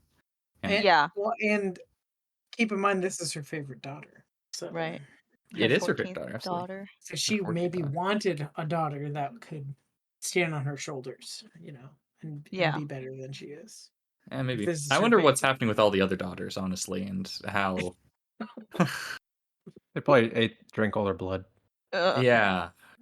I did I don't know. like Shirk's little speech um like in that conversation. She was saying, I was but conveying to you an interpretation of Taeho and Janet's position contrary to the one you have been taught to believe, which I really like that part. Just like, here's a different perspective. Such complicated philosophies are well beyond me. Besides, I do really Besides, do I really care anymore? I work within the system because that is an agreeable option, a means in fact of avoiding boredom. I am also able to keep my crew wealthier than they might otherwise be, and this pleases me. Which that's interesting because she's not really just doing it for her, she's doing it for her crew. For myself, of course, I cannot even tell you if I believe in anything at all. Why should I? What would such beliefs grant me? Peace of mind? My mind is at peace. A secure future? Since when is the future ever secure? Worthy goals? Who decides what's worthy? What's worth all about anyway? Highness, believe me, I am not the one for this discussion. Yet she totally She is. clearly is. She's just kind of tired. I also like the start of their conversation. My first mate was complaining, Princess, a short time ago. This has been a pleasant enough journey thus far, somewhat tedious. What causes he to complain? He is a noseless, one-eyed, one-handed, one-legged, half-deaf man with terrible breath. But I agree with you, Princess. No matter how bad things can appear to be, they can always get worse. Such is life. Yeah. That's good. Torrent says cities are ticks. I think I agree with him. I disagree. Cities are great. Cities get a bad rap. If people were just go back to an agrarian lifestyle, maybe we wouldn't be killing the planet and all the resources on it. No. Okay. Oh dear. That's a conversation that's broader than this episode. But let me plant a flag. I disagree with you. If we want Cities to are a stop good that, we place have for to go lots of people to pre-agrarian. gather together and make lots of trash. I think cities are a place. If you think humans are good, then they are good. If you think humans are bad, then cities are bad. Okay. Boobs. Yeah. Boobs? Boobs. Oops. Yeah. Boobs as There. diplomacy tactic. That's my response to what you Hell all yeah. just said. That's good diplomacy. I don't know. At least Wife she is was an like expert in boobs diplomacy. she was honest Um, about it. Sakara the Vile got a mercy killing, although I don't think she quite saw it that way. Not at the end. Yeah. I I don't know. That character was just like, man. I mean, I know her purpose, I guess, but I didn't cry I didn't and I really care about didn't. her. Yeah. I didn't No. either. She's truly terrible. But I think it tells you a lot about Draconis and how what he's like. See, I completely read this scene very cynically the first time and was like, Draconis is just killing somebody who witnessed that he's the one who killed all the Barghast when he showed up. Oh, really? And it's like a self-serving. Yeah, that's how I didn't buy it at all. I was like, oh, he just killed all those people, and she's the Oh. only witness. So he's saying Why it's a would he care mercy though? killing. Draconis, he I cares really about his don't think public image, right? He can't Okay, let Mother Dark know that he genocided the people his first time back. she knows it. That was her first words after he did it. so rereading the scene, but also like having read Carcanis and rereading Told the Hounds. Never mind. But the first time I read it, I was just like, "Oh, the scary elder god guy. She's the only one who saw that he's the reason all these Barghast died, and this girl's complaining that all the Barghast are dead, and he's pretending to be sympathetic. So he's like, I You like know, totally I read it can see differently. I can see why you thought that. Like now that you said it, I can see why you thought that, especially like reading it for the first time and you don't know anything else, right? Where it's like you are questioning everything because that's what Erickson has taught you to do as a reader. So I totally see that. If it were anybody else, like if it were somebody that actually had some way to rival Draconis, Right? I Yeah, think that would definitely be I wasn't thinking about I it think that that would way. definitely be a part of his motivation. Well, okay, you say that, but we also are in a world where people on a similar level to Draconis can get knocked out in a punch by like just some guy. So it's like very unclear who can Okay, rival maybe who. I put it the wrong way. I think Draconis wouldn't care if everybody knew that he killed all the Barcast.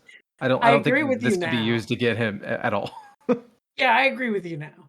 I do. I view Draconis much more sympathetically than I used to, and on a reread of Toll the Hounds, it's very obvious that he's a sympathetic character, and same with his scenes and gardens. Really, I mean, I he's a think he's a nice guy. complicated character. I don't think he's yeah.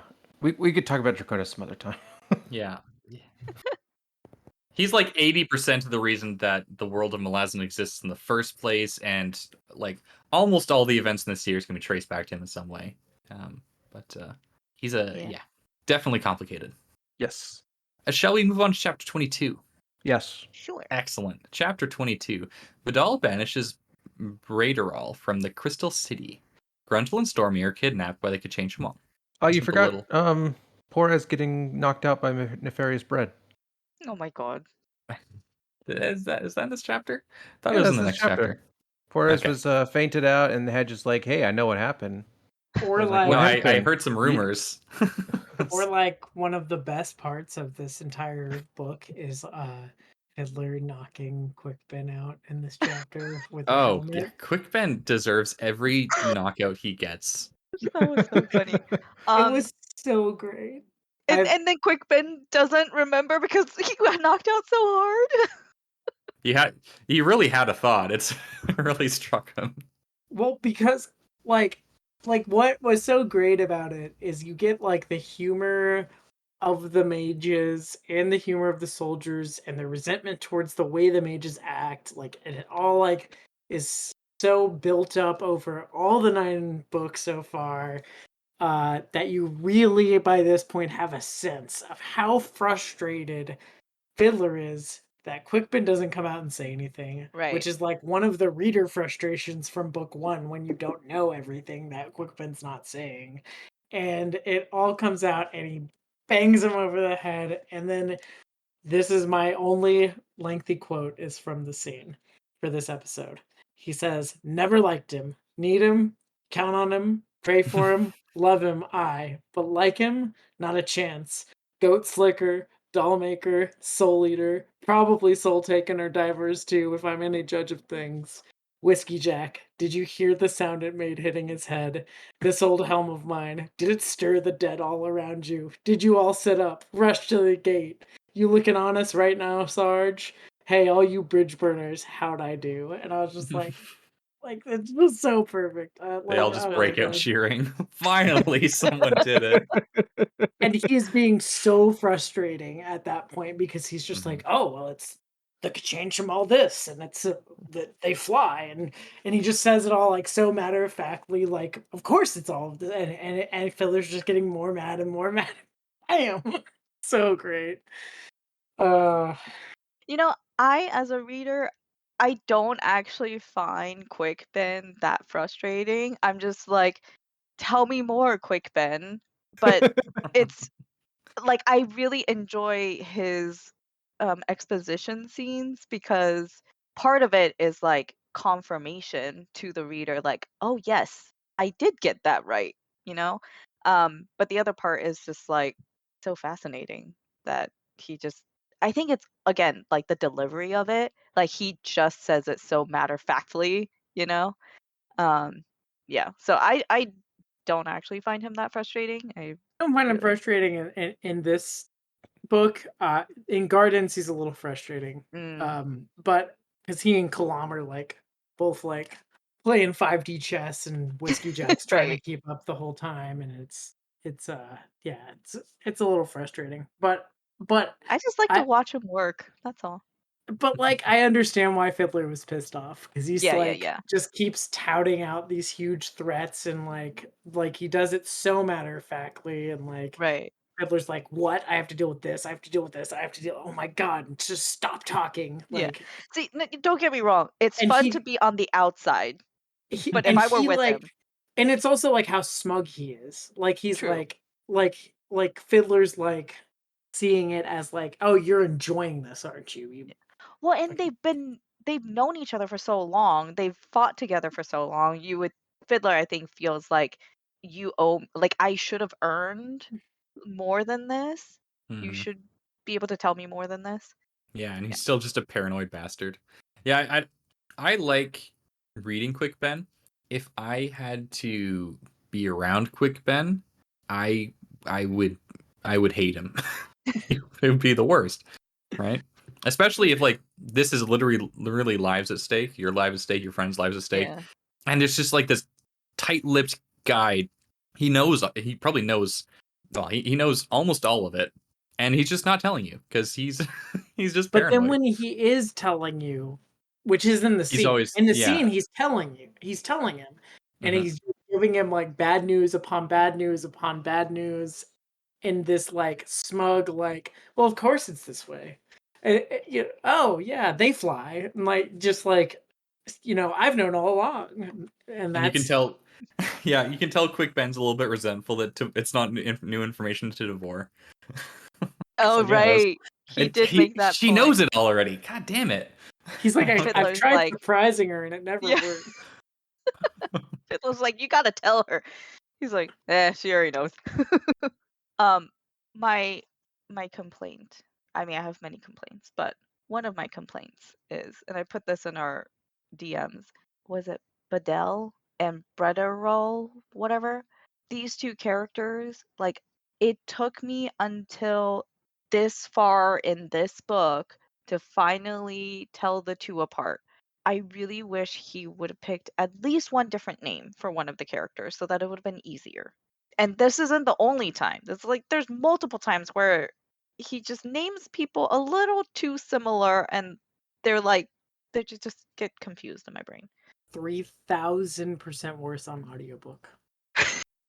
I can't imagine. Like, no. When they were talking about the bone hunters on audio, I just like I'll figure out from story clues who we're Mhm. actually talking about, or I won't, and it's fine. I cannot imagine reading this series on audio. It's- I will do some of the books surrounding this. I've heard especially that The God Is Not Willing has an excellent narrator, Okay. but man, like the cast is too big. There's too many characters. They're all like the cues, the vocal cues that they're in their dialogue. It's too subtle. It's too much rereading that needs to be done to understand points.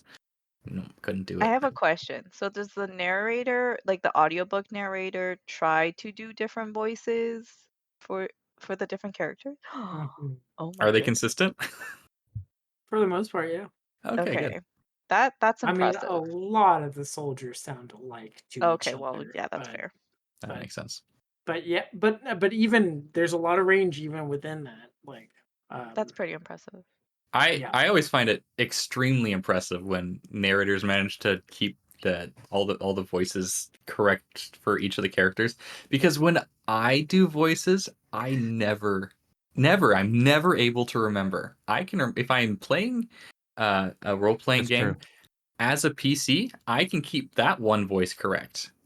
If I'm a dungeon master, no way. So my problem is like I can keep it consistent for like one session or Mm. maybe like a set of sessions, but like if you listen to me reading Gardens out loud at the beginning and then at the end, like Fiddler and Kalam have probably switched voices with each other. Like it's like, you know what I mean? Like I can Yeah. keep Yeah. like I'll be like, oh, I've got Kalam perfect. It'll never be that good again. And in 0 to 2 weeks, it also will not be that good again because it's not going to be that voice anymore. And I do the same thing with D&D characters. I had Yeah. the perfect Brian Blessed as King Richard IV voice for my character, and it was so funny, and I like bellowed it at the top of my lungs, and everybody in the house was laughing every time the character talked, and I could never get it again. Like it was just like a Oh. one or two times, and then ever since I've tried replicating it, I can't. So. If I'm doing an accent, I can't even keep the same accent over multiple sentences. Oh yeah, I and have that's with that the problem British. too. Brian Start out Blessed has Irish the and I end British up like accent. Scottish. Yeah. I try They're all to do British. It's fine. I try to do British accents. Doesn't matter which kind. Mr. Anderson says, "Mm, you always end up sounding Indian." I'm like, dang it. And the narrator, by the way, gets the accents pretty good. Like the Daru characters all kind of have an accent, and the But how about Dalhanese Nefborough? characters kind of have an accent. So Oh yeah, Oh how is my goodness. Netfurrow? Oh my goodness. it's really good, really Yeah. good. Really? All the Dalhanese characters are. He's Dalhanese, right? I think I he's don't. Dalhanese, yeah. Yeah, I think I all the cannot Dalhanese characters read. are really good. I cannot read his dialogue. It actually Like, makes more sense if you say it out loud. Yeah, okay. you have Which makes I read it out loud. Yeah. the audiobook narrator just kills Okay, I'm gonna have to try it. that next time because once I Really see good. his dialogue, I'm just like, gloss. Yeah, I was the same way until like when reading this book, I was just like, I'm just gonna try sound it and see how it sounds. And yeah, now I can understand what he says. Okay. Mhm. All That's right, I'm true. gonna have to go back. Do you agree that so Cora was thinking that Tavor is better than Leoman? Yes. Can we agree Yeah. this? Yes. Mhm. I will agree to it based on the information that I currently have. For more on Okay. Liam, then read the Isolmont books 3 through Okay. 5. I forget. It's maybe 3 and 4. I don't know. It's mostly, I think it's just Stormwielder and Orb Scepter. Yeah. Is he an Orb Scepter? I don't remember. He's a sympathetic character in Esselmont. Oh, okay. Interesting. Esselmont gets you to like Leomund and Tayshrin somehow. And I and always I liked. Well, really actually, I didn't always like Tayshrin. Haitian's awesome. I converted to Tayshrin relatively early on. Yeah. I mean, yeah, but the conversion is much more real after reading Esselmont. Like I'm like a diehard, like, oh, Tayshrin, poor Tayshrin. I have so much Hey. sympathy for him. And it's Yeah. Portation. there's That- just no way that Ericsson's Tayshrin could ever get me to have sympathy. Well, because mean, we don't really see much of him anyway. Cam converted me to Aranthos. Lazine. Cam's Lazine is phenomenal. I love how he She's works. good. Yeah. All right. There's a whole I other still haven't forgiven her though. Yeah. there's a whole other side that I have yet to tap into. I don't think he'll ever sell me on Malagrel the Merciful. I was afraid of that before reading Forge. Oh man. I'm not sold on Malagrel as a person. I am sold on Malagrel in other aspects. Sort of. I don't know. I'm waiting to see. Speaking of seeds of hope for the future, Badal deciding to spare Braiderall. That's a little nugget as well. A little nugget of hope. Wait, say that again. Badal banishing Braiderall instead of just killing her. Right, okay. Yeah. She had a sword too. She had just cause. She had the ability. She had the means, motive, and opportunity. She let her go. Yes. Do you think that was the right call? I love Badal. Probably not. Is it the right thing to do? Probably. I think if you're hopeful for a better world, yes. If you are not, then no. I mean, am I hopeful for a better Forkroll assail? They're all irredeemable trash. Is that it? Not all of the them, entirety but of this race is garbage. no, You there gotta are be a couple. exterminated. There are a couple of them that are all right. You're only gotta saying find- that because they got long limbs. We got to find a You're- solution. You're the Forkroll assail problem. limbist. I just don't like their ideology, or their Mm. official ideology. Are some cultures better than others? Yeah. A couple things that I noted in this chapter was Kaneb, he was kind of daydreaming a little bit. He was like, it'd be nice to get some good news for a change. Like, the High Mage has opened us a warren that'll take us right to wherever it is the adjunct wants us. A lovely warren rolling fields of flowers and gamboling deer that fall dead at our feet whenever we get hungry. Water? No, the rivers are rivers of wine, ground soft as pillows every night too. It's great. Oh, and when we get there, the enemy take one look at us and drop their weapons and send for wagons loaded with the booty of a king's vault. And the women. And then he gets interrupted. I really enjoy that because that's realistic. It's like, why can't we just get good news for a change? Mhm. Yeah, and it's very illustrative, that small chunk. I could picture it, and yeah. And then the other part that I really enjoyed was Briss is like interviewing everybody in his army about the wasteland and like what do they know, and he has this uncanny ability to remember names and faces and just be able to like correctly recap after a long day to a scribe. I'm like, I would really like this skill, please, because as I have gotten older, my memory has gotten so much worse. Isn't that a reference to his to like his remembering all the forgotten gods and stuff? Isn't that why he has that? Maybe, I don't know. That's what I took it as. Is like a nod to him like knowing the name of like every forgotten god that Mail had Mm. previously been. Oh, right, because camping he's the on. one that frees Mail back in whatever that book was. Midnight Tides. Yes, that one. Mail is not captured Midnight Tides. That would be Reaper's Gale. Oh No, there wasn't. So he does free some things at some point in either of those books. with Wait, their it was in names. Memories of Ice?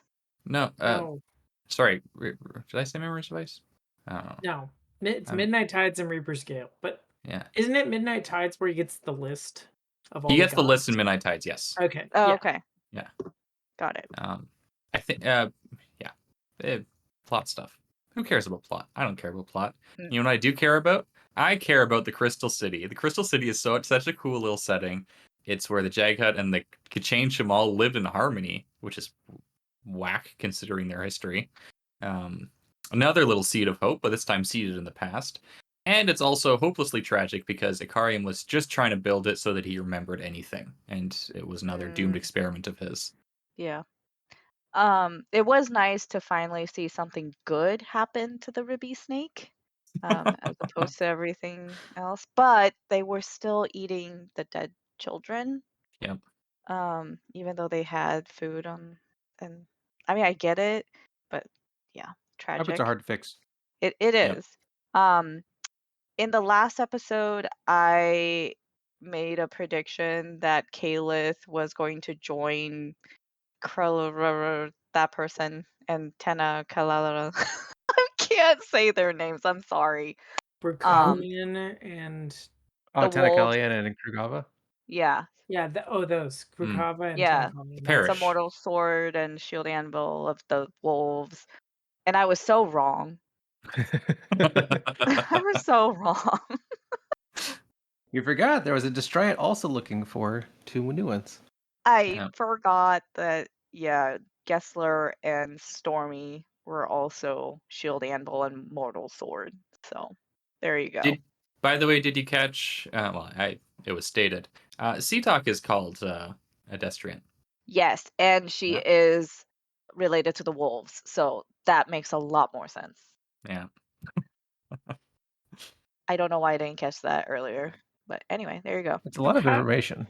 How did It the is. Easy to miss. Solani Mass in Bone Hunters know that the Stormy and Gessler were the mortal sword of the K'chain Shamal? I don't know. Their aura, Patterns, man. You they've could been just around read it, for a man. while. Okay. I think that they do look at Stormy as like, yes, that's clearly a shield anvil in denial, because that's what he's been this entire series, right? he's so overly irritable. It's only a defense mechanism because he's such a little softy inside, I guess. especially after Truth died. Oh, wow. Oh, I forgot Truth. Yeah. Oof. That's one we haven't seen again. Yeah, Truth is dead. Yeah. You're never gonna see him again, sorry. He blew up. All right. That was one I didn't believe because Steve brings them back. Right. Generally, I find it very easy to distinguish which the ones that are dead at least. But maybe I just have a gift. I Maybe wish you that do. I wish that somebody had sat me down before I read any Esselmont novels and said, "Look, Esselmont's not going to do you like Steve does. If they're dead, they're dead." And that I would have Okay, had that's good to know. Thank you. much more impact on the deaths in Esselmont's novels. My last bit from this chapter was Gessler and Stormy's banter because they've known each other for so long, and apparently Gessler got it on with Stormy's mom. Mhm. And this whole time, Stacy's mom, that song was just playing in my head, except replace Stacy with Stormy. Stormy. Poor Stormy. Mom's gotta go. Yeah, exactly. Yeah. There you go. Now it's gonna get stuck in your head. Maybe. Shall we move on to chapter 23? I support this decision. Excellent. Chapter 23. The Conjurer received word of the need of the Bone Hunters as Masan Galani makes contact with the Unbound. The Bone Hunters meet some unfriendly strangers on the road through the wasteland. That is putting it mildly. Oh my god. It's nothing personal. It's just in the way. No, They're it's just in the nothing way. personal. I know. This scene is it might be the high watermark of the series for me. Specifically like the two points. When the Marines are retreating to the trenches and the heavies along the lines is hail the Marines. Yeah. And then there's this moment whoever's retreating, I forget who he is. The heavies are scared, and then they're steel, and they rise up to meet the Naruk. That I almost cried at this time. And when Akarim is coming back and he's saying, "Oh, this matron, she might have been a friend. um, intruders, you bring death, destruction, and the dust of dreams or whatever. But I'm a Karyam and I bring far worse. Hmm. And that's like top 3 badass moments in the series, I think. This the last 2 chapters are so cinematic. Hmm. It was incredible, and let me tell you, and I put this in our chat, I was like, "Look, if this were a romance novel, we would all have blue balls for the majority of this book." But the satisfaction at the end was pretty great. It's so cathartic. Yeah. But the Honestly, might be a better ending than the ending of the actual series, Really? Yeah. but not as an It's ending for not, this. no. Okay. Um, but It's one I of my like favorite endings. the way I that don't this get it. Oh, Sorry. sorry, go ahead. And, like, I think The Crippled God's probably the finest ending to any series I've ever read. And, like, this is fantastic. Don't get me wrong. But Crippled God, nothing tops it. Okay, well, something that I'm really, really looking forward to getting to. Um, but the way that this chapter started, you're like, okay, why is this story being told? It seems very irrelevant. And then when all the pieces fall into place, then I was like, okay. But he had to set it up. And so I think that's like, it's interesting that it's a strength and a weakness of Erickson's, I think, because he does have to take moments out of the flow to be able to set things up later on. And sometimes those moments, I'm just like, let's get on with it. I just want to get to the plot, you know? But in this But it is one, the plot all along. I know. In this one, it was interesting enough, I guess. Where I was like, okay, and clear enough in terms of what he was trying to convey. Because sometimes it's a bit too vague. That's fair. He's a vague guy. Yeah. So, Kieran, real quick, I agree with you that this series has one of the best endings of series in general. Like all probably my favorite ending of any series I've ever read, maybe. Mhm. But it has it's a series of 10 books that all have some of the best endings of books of any books that I've ever read. So when you are Also comparing them agreed. against each other, that's why I'm like, oh, this book might have a better ending than the Crippled God I ending. get you. And I it's get not. you. It's I'm not knocking the Crippled God ending, just to be I clear. know. But I didn't think you were. I just also okay, disagree. that's fine. That's fine. But I didn't. I just wanted to be clear that I wasn't like trying to knock the ending or anything. I think in terms of endings that make your butt clench and you like lean forward close to your book and like the sinking in the stomach and like oh god, oh god, oh god, oh god, oh god. Yeah. This is Yes, the yes. ending that has it the most. Like Oh, that's biting your fair. nails, edge of your Yeah. seat, like stomach dropped out, like just like Especially because terrified. it's really just the last 2 chapters. Yeah. And it, And Some of the it other endings are like literally 5 chapters. yeah. And it both comes out of nowhere and it's like right. Yes. Like Yeah, Yeah. do you it's understand what we were talking about now, Panda? We're like, well, don't it's forget been about the setting sky up. keeps.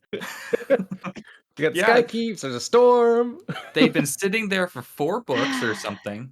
Just Strange yeah, like magical powers slash just waiting there. technology. so I the know.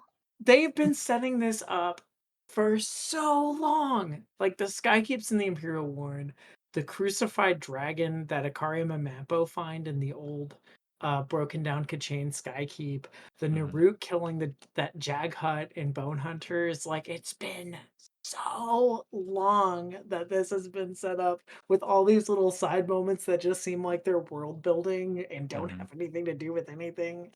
It's just like And all the moments of the Barghast, they're like the in this book, just like the dread, like something is coming. What's coming? We know something is coming to get us, and it's the Naruk, and the hints are there all along, right? But but that's subverted because the Naruk never come for the Barghast. I mean, it's the Talani the Mass.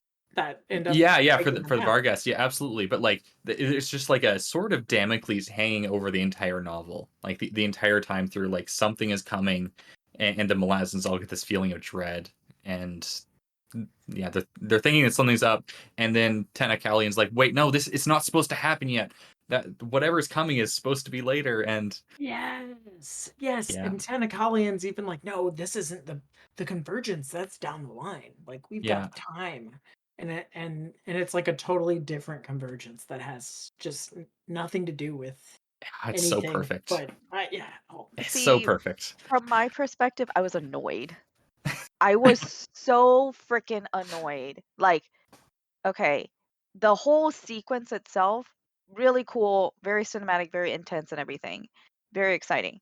But the way it happened, the way that it for me as a reader reading this the first time, not always paying the most close attention through, the previous 8 books Hmm. and eight and a half. Um, I was like, "What the hell?" Like, I get that there were crumbs planted along the way, but they were just barely ripples in the big pond that I was navigating, that I was just like, "Okay, you know what? I don't have the capacity to keep this in my mind, right? In my bank. I'm just gonna gloss over it, keep reading," because with each book there is that arc, right? And Hmm. I'm following that arc. I know that there's a larger picture, but the crippled god, and this is kind of the whole red herring kind of thing as well, where it's like he's pointing you in this one direction. Yes, he may have given you crumbs about other things, but so many things were pointed like big red arrow, crippled god, that I'm just like, that's the only thing I can really pay attention to because there's so much going on. And so when the Naruk happened, I was like, why? Oh, okay. Why? Do you want okay, the but explanation of what the Naruk are up to here? thematically, that actually makes a lot of sense because like Yes. the whole thing that's being driven home in this book is like that you have like there's two main themes that are both driven home by by this battle, and one is that the whole thing about accidents and being in the wrong place at the Yes. wrong time, and that like like if you are in the wrong place at the wrong time, where you thought you were going and where you thought the big thing was gonna be isn't necessarily where things are gonna end. So that's one of them. And then the other one is the repetition of like as tradition as as stupidity on purpose, and like the repetition of like these same cycles of conflict that are getting people nowhere, which is like perfectly embodied in like the Barghast and the way that their traditions are and how they're like seeking these like pointless conflicts. And then you have like the Naruk and the Chamal that are just like killing each other because they're different and have like a different philosophy. And then it's like hinted with the Teist, the Andy and the Leosin, and the Shaker right in between. And like it's all along the line. And then like right in the you have those two themes kind of converge in this battle because the Naruk are coming for the Chamal for this big stupid pointless battle, and wrong place wrong time, here are the Malazans who think they're going to Calance, and it just I Hmm. Yes, love this ending. The more I talk about it, the more I like it. I, but see, this is what I wish I was more on board with it. But the thing is, like the Naruk, if they were really just like, I'm gonna go kill the Kachane, like circumnavigate, they could totally just bypass these people that have nothing to do with what they were doing. Why but would they? yeah, I think they just like don't want to. They're just It's Well, like like it's like okay, you're walking along the path to get to wherever you're going, and you see like a little colony of ants, and you just and maybe you accidentally step on it. It's like, well, I don't I'm not gonna lose accidentally sleep step over it. on it. I'm like, I'm gonna go avoid that because I don't, well, one, I don't want to get fire ant bites if they're fire ants. Um, but You've never they also, were in accidentally this stepped on a case. bug. but How many this times is have you? different. This is not accidentally stepping on them. Yeah, I don't think this is either. I think this is more along the lines of like they they see the humans as not a threat, but there is an army there, and there's about to be a convergence between these two powerful armies. So We don't want them coming after us in our weakened state. We don't want an army like on the fringe of the territory we're encroaching on. We'll get rid of them on the way to where we're going because we're so much better than them that while we're at full strength before this fight, they won't pose any kind of threat to us and we're just going to mow them over. Maybe. Like they're a lesser species. We're going to get rid of them now. This is a and species get that just going. destroys dragons for fun. Yeah. Okay, I can buy that they're cocky and they're just like, why not? We can, so we will. Fine. Is it for fun though? Didn't they need to I to was do being that flip. dragon stuff to They're able to easily destroy dragons, basically. I But didn't I think there are some key things that if I really think harder on it, then I'm like, okay, fine, I can buy why they did what they did. There was one part, I don't remember who said it, but was like these Naruk, they're basically like so bred to be just fighters and they don't really have their own individual thought. They're just doing what they were bred to do. Like, fine. I Aren't they still like termites too? Didn't they establish that they're like stupid when they're by themselves, but like the more of them there yes. are, the more Yeah. they have Yes. thought? Yeah. They're a hive mind where Numbers. every little bit is another node added, basically, some more computing power. And the lizards in the desert also add to that. But that begs the kind of question of, okay, is there a higher, knowledgeable being who is actually telling them what to do? No, so that used to be like the matrons, and they were Right. keeping the Naruk as slaves. Um, the Naruk, essentially, they're just like this one collective, and all of them are at the same level, Okay. quote unquote, as everyone else. And so they're just like they're the supreme embodiment of the collectivist ideals. So the Imas were the first, well, like in the series, they were the first iteration of that, and we discovered like, oh, the Imas actually have a lot of individuality and whatever. The Naruk are actually the pure expression of this. They are 100% just like a living mass, essentially. Got And it. if you remember, they had a supply train of wagons stacked with meat, so they might have Yeah. thought they could just add the bone hunters to their food bank too. Oh yeah, they were eating them after the battle as well. We established this in chapter 24. Yeah, I know. But it's just like, that's why I say if I really pick at it, then I'm like, fine, I can see why it happened. But the initial reaction was just like, God why? damn it! Why? Yeah. But that's part of Yeah. it too. It's about futility, right? Yeah. I But mean, I get it with, the story at the beginning of the chapter. Like I see it. It's just still frustrating. Yeah. and it's also explained by this other tiny quote that I pulled. Just like the Malazans to find the ugliest foes the whole damn world had to offer and the scariest. um Oh, how I about did have their another yeah, no, sorry. okay. I did have another thought though. So my thought was that okay, maybe this encounter isn't as accidental, like wrong place, wrong time kind of thing, as it seems, because there was the whole thing about Icarium's warrens. And I mean, with warrens, like my understanding is like blood was needed to create these warrens, and maybe it needed more blood. And the Marines and their death actually provided that, and that's why Icarium was able to do what he did, like be as powerful. But I don't Didn't know if that. he? I thought he used arrest as his eye to meet that requirement. Well, he did, but I don't know. There was something I can't remember exactly. There was a line about blood and Warrens that made me think this. But also, did Tavor really know what was going to happen? It seemed like she was No, taken by she's totally surprise. No. blindsided. No, She yeah, was she like so focused on freaked her out end goal. about it. Yeah. Okay. And then like yeah, her army gets nuked out of nowhere. She's like, what's going on? Presumably she ordered the retreat though. Mm. I have very few notes, but I'll read them. Keneb, no. Sunrise, no. Pearl. Hail the Marines. Quickbin, yes. Quickbin, no. And then finally, Oh, Gaul, no. And then I ain't Tishrin and this ain't pale. And then this ain't pale and you ain't Tishrin. Yeah. That was great. Uh, sad, but yeah. I mean, that was a very succinct summary of the major highlights of the battle in this Mhm. chapter. You know what this battle reminded me of? Hmm. Uh, Transformers? No. early World War One. Oh, okay. Well, Right? You have Wow. your. Take another Yeah, shot. I know. Yeah, take a shot. Take a shot. Take a shot.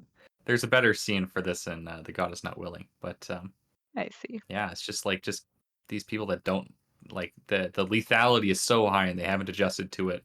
There is a literal cavalry charge that gets absolutely annihilated by these high tech weapons. Oh my goodness, Um, the Kudrow burn tears. yeah. Okay, this chapter and chapter 24, I had such strong reactions. I just had to give you guys my live reactions as Hmm. I was reading it. And that part was, I mean, I haven't cried reading Malazan, like full on cried or anything, but that was very painful. Yeah.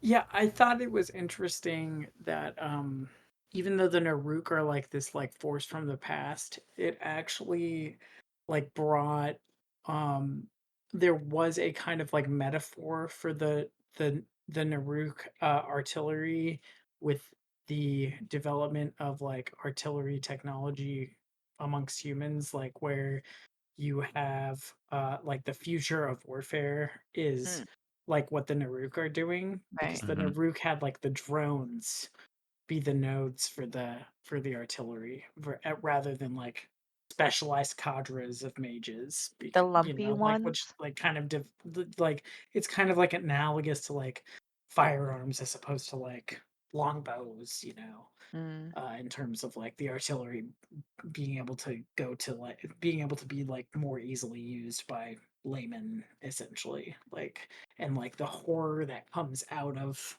the ease of use of ranged weaponry by less and less yeah.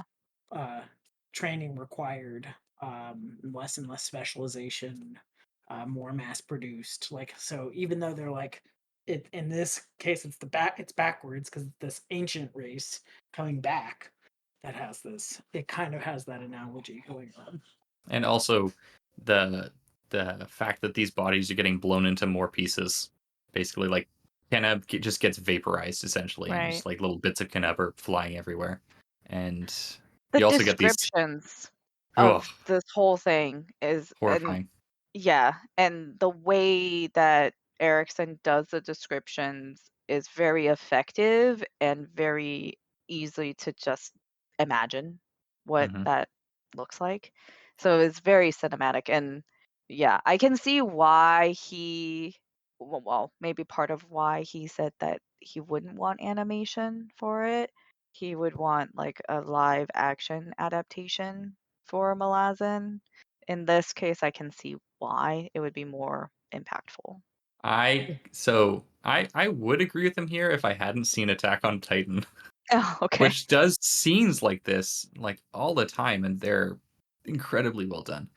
But yeah, and I love how he gives you these little moments of triumph throughout the chapter, so it doesn't Yeah. just like feel, oh, we're doomed. Like Quick Ben has this like the moment where he Yes. like sets an entire legion, he sets the air on fire. That's a really Yes. cool line, and Ruthan Good is he has his cool bits, and Bottle has his cool bits. He takes over the Lukwai Wyval, and the The bridge heavies. burners have their cool bits Mm, and the heavies have their cool bits. Everyone gets like a chance to be awesome, and it's all basically futile. Like they still get steamrolled by this army. Although it yeah. does seem like some get away, and they did take a lot more than the Nuruk probably thought would happen. But yeah, like he gives you these moments of hope so he can crush you further. The next page, I guess. which it's really well done. Or lifts you up so that, you don't just throw the book down and walk Yeah, away. yeah, Yeah, that's part of it absolutely. too, yeah. Speaking of Ruth and Good. Okay, the reason why I thought he was Hood, when he was riding out alone towards the Naruk, there was all this ice happening around him. So the Storm Riders are it's Special. Kind of before ice-based this. magic. Yeah, it's before this that this is established, but it's not in the Book of the Fallen. But like in publication order, it's before this. They have ice-based magic, and it's I think hinted that the Jaghut like brought them to this world potentially while using Amtos Felak and like that like the height of their incursions against the Talanimas Gotcha. with like the when they made like the big ice stuff happen. Okay. The Storm Riders are alien. Yeah, they're Um, like this There's a alien. lot of alien in Yeah. this series. yes, but Lots, like, yeah. Storm Riders are kind of like this, like this separate class of entities. It seems like they're really not of this world. Like, yeah. Okay. Not quite in the from space way that the crippled god is an alien, but like Yeah.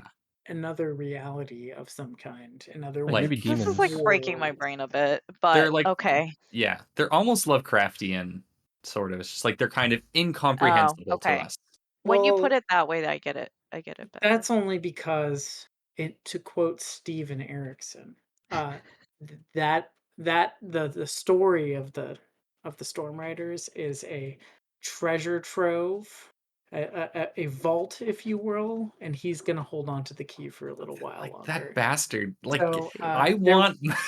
there will They're be so more cool. Give of the me Storm more. Riders, but I think the reason why Esselmont held back on them so much is because Erickson's going to be the one to write that story, I see. and he's not ready to do it yet. Do we have any other thoughts on this chapter before we move on? Excellent. Chapter 24. The Chamal and Ikariam put an end to the Naruk threat. Hood meets up with some old coworkers. That was Arrestus one of is my- also like, let's end the world now as well. Nice to see Erastus's eye going to good use. Yeah, Yeah. Yes. Finally, some part of him is doing some good. he's such a douche. He's the worst. It really, and it never stops. He sucks in Karkanis too. Ash already mentioned Oh. Ikariam's entry, which was fantastic, and just really written really well. But I think my favorite part of the chapter was the end with Hood and just Bent and Roach showing up. Mm. It's like, Bent and Roach, thank Sin and you. Grub. I missed Oh, that. yeah, Where sure, did them the too. Roach show up? They brought But- Sin and Grub to the Wow. fight. Yeah, when the gate closed to and he made the Azath, like Sin and Grub and Bent and Roach came back from their journey through the Ikariam's warrens. Well, where? they Where did came they show before the up? gate was sealed. Right. To To where? the battle. To the battle. To Oh, where the Gessler and wasteland. Stormy were. Oh, I totally missed that somehow. Yeah, no, they destroyed like 5 sky keeps themselves. Yeah. Oh, wow. Yeah. Bent and I Roach, 5 sky totally- keeps. Totally missed that. Yeah, Bent and Those Roach are destroyed 5 sky keeps. pretty big Okay. moments. Is No, it Ben and Roach that destroyed them, or is it Sin and Grub? No, it's Sin and Grub. Yeah. Yeah. No, It was- Ben and Roach like didn't Oh my do god, anything. you guys. Sin No. and Grub were borrowing Bent and Roach's power. Okay. No. Ben and Roach were borrowing Namander's power. It just Okay. gets so distilled. Yeah.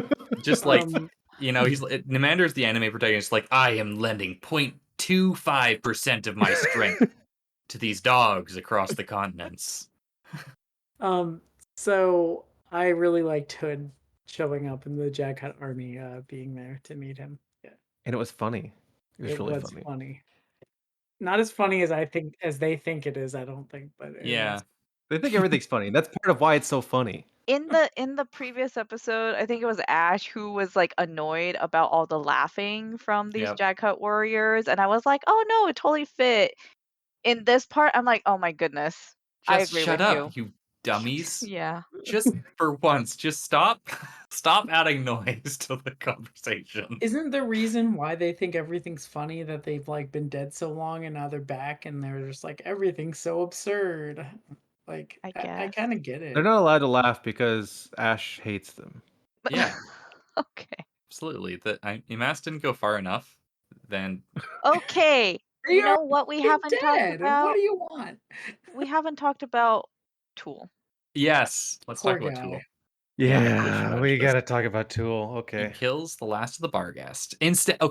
Instead of helping out the Bone Hunters, by the way, the Imas could have Yes, definitely turned the He tide chose vengeance there. Mm-hmm. over And not helping. only that, but his vengeance makes no fucking sense whatsoever. He takes revenge on the guys that like didn't It does that make like sense. tried to actually uphold his memory and like tried to take Ye- his lessons to heart, and like not the guys that actually like Draconis killed all the guys that were actually responsible for anything He that was happened. so angry though. Like Tool was Like, so I get it. angry. I get it too. And 'Cause he killed the people who didn't stop the Mhm, hobbling of Okay, Hatan. that's true. That's true. yeah. But they tried to do something Yeah. like But with he was it. Yes. beyond forgiving at this point, I mean, which is such a I think that 180. Tool knew. The thing is though that Tool knew when he let himself be killed the way that was all going to go down. And like he let himself be killed so that fewer people would be killed in the crossfire. So he like undoes his own sacrifice almost by carrying out this vengeance, and it's all Olar Ethel's fault for making Talk turn against him. Yeah. Oloreth is the worst. Yeah. She's She not the sucks worst. She's so just bad. He's she's a close to the worst. misguided mommy. That's what She's she like is. one step below Mommy or mummy? Erastus. Both? Corin didn't hit Both, her hard yeah. enough. Yes, that's true too. Huron, are you advocating elder abuse? That sounds like Oh dear. Elder god abuse, maybe. Um, I think my last bits of notes are really just I really enjoyed the Stormy Gessler parts. Um, So fun. and their interactions with the Kachang Jamal. Yeah, that was And um how like I really also like how like their insanity is like is like as humans, and how you have to like as a commander like project this like false sense of like we're gonna succeed even if you're doomed. But the thing is that they won at the end, mhm. and like without that insanity you couldn't have wins like that.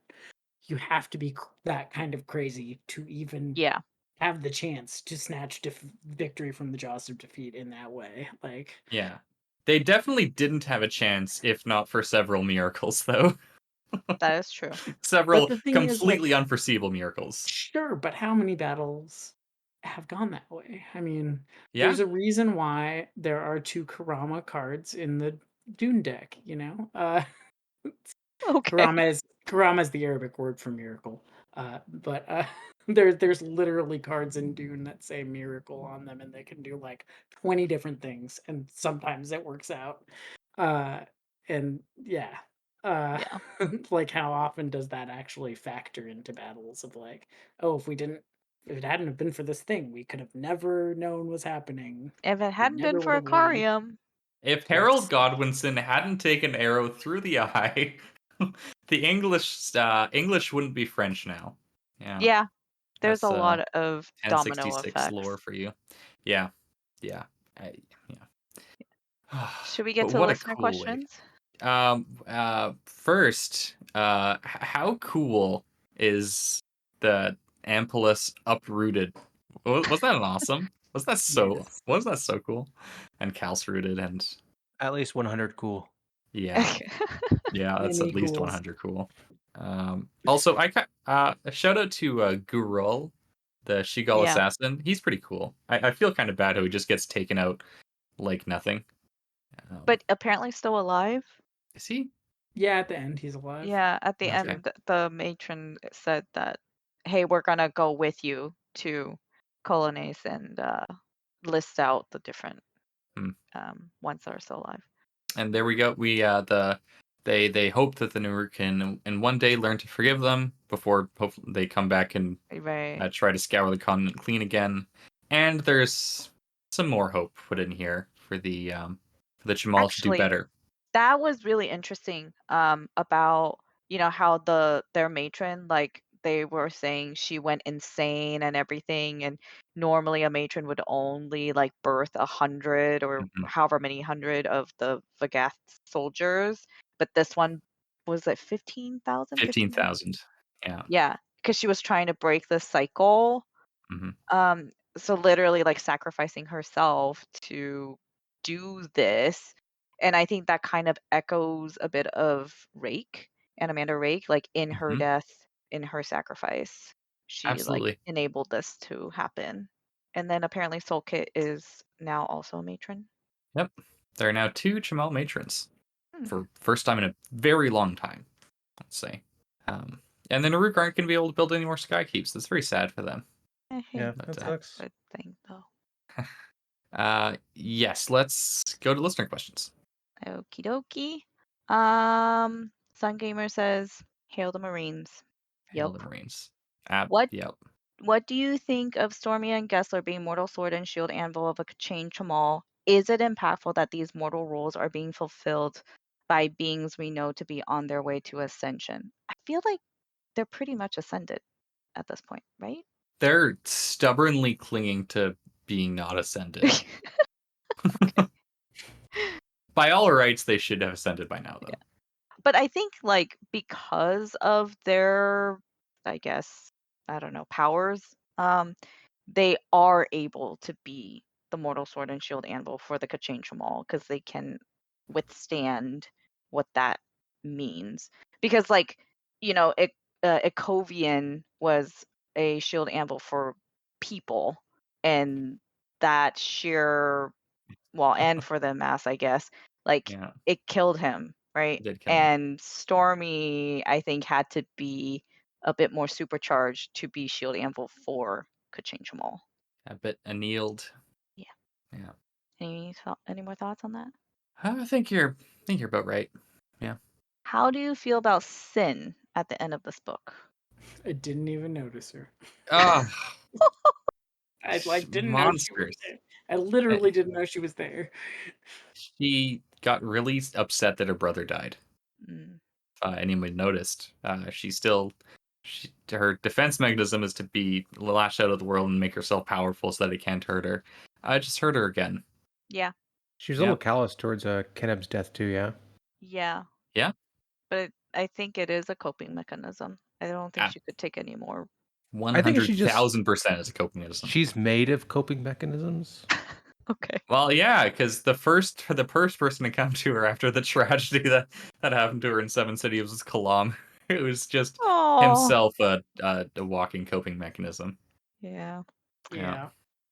Next question is Quickben really dead, do you think? No. What are you talking about? He got vaporized by that. Nope. Skykeep. Nope. I refuse. Okay.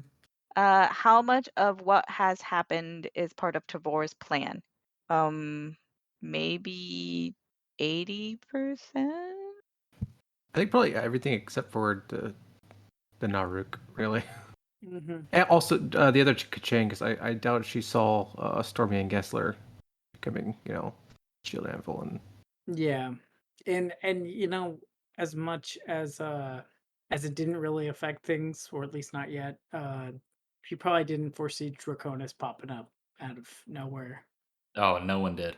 or the Mm. alliance of the Elder Gods coming for the young. she probably knew gods he and was the coming, allies. just not coming in that style.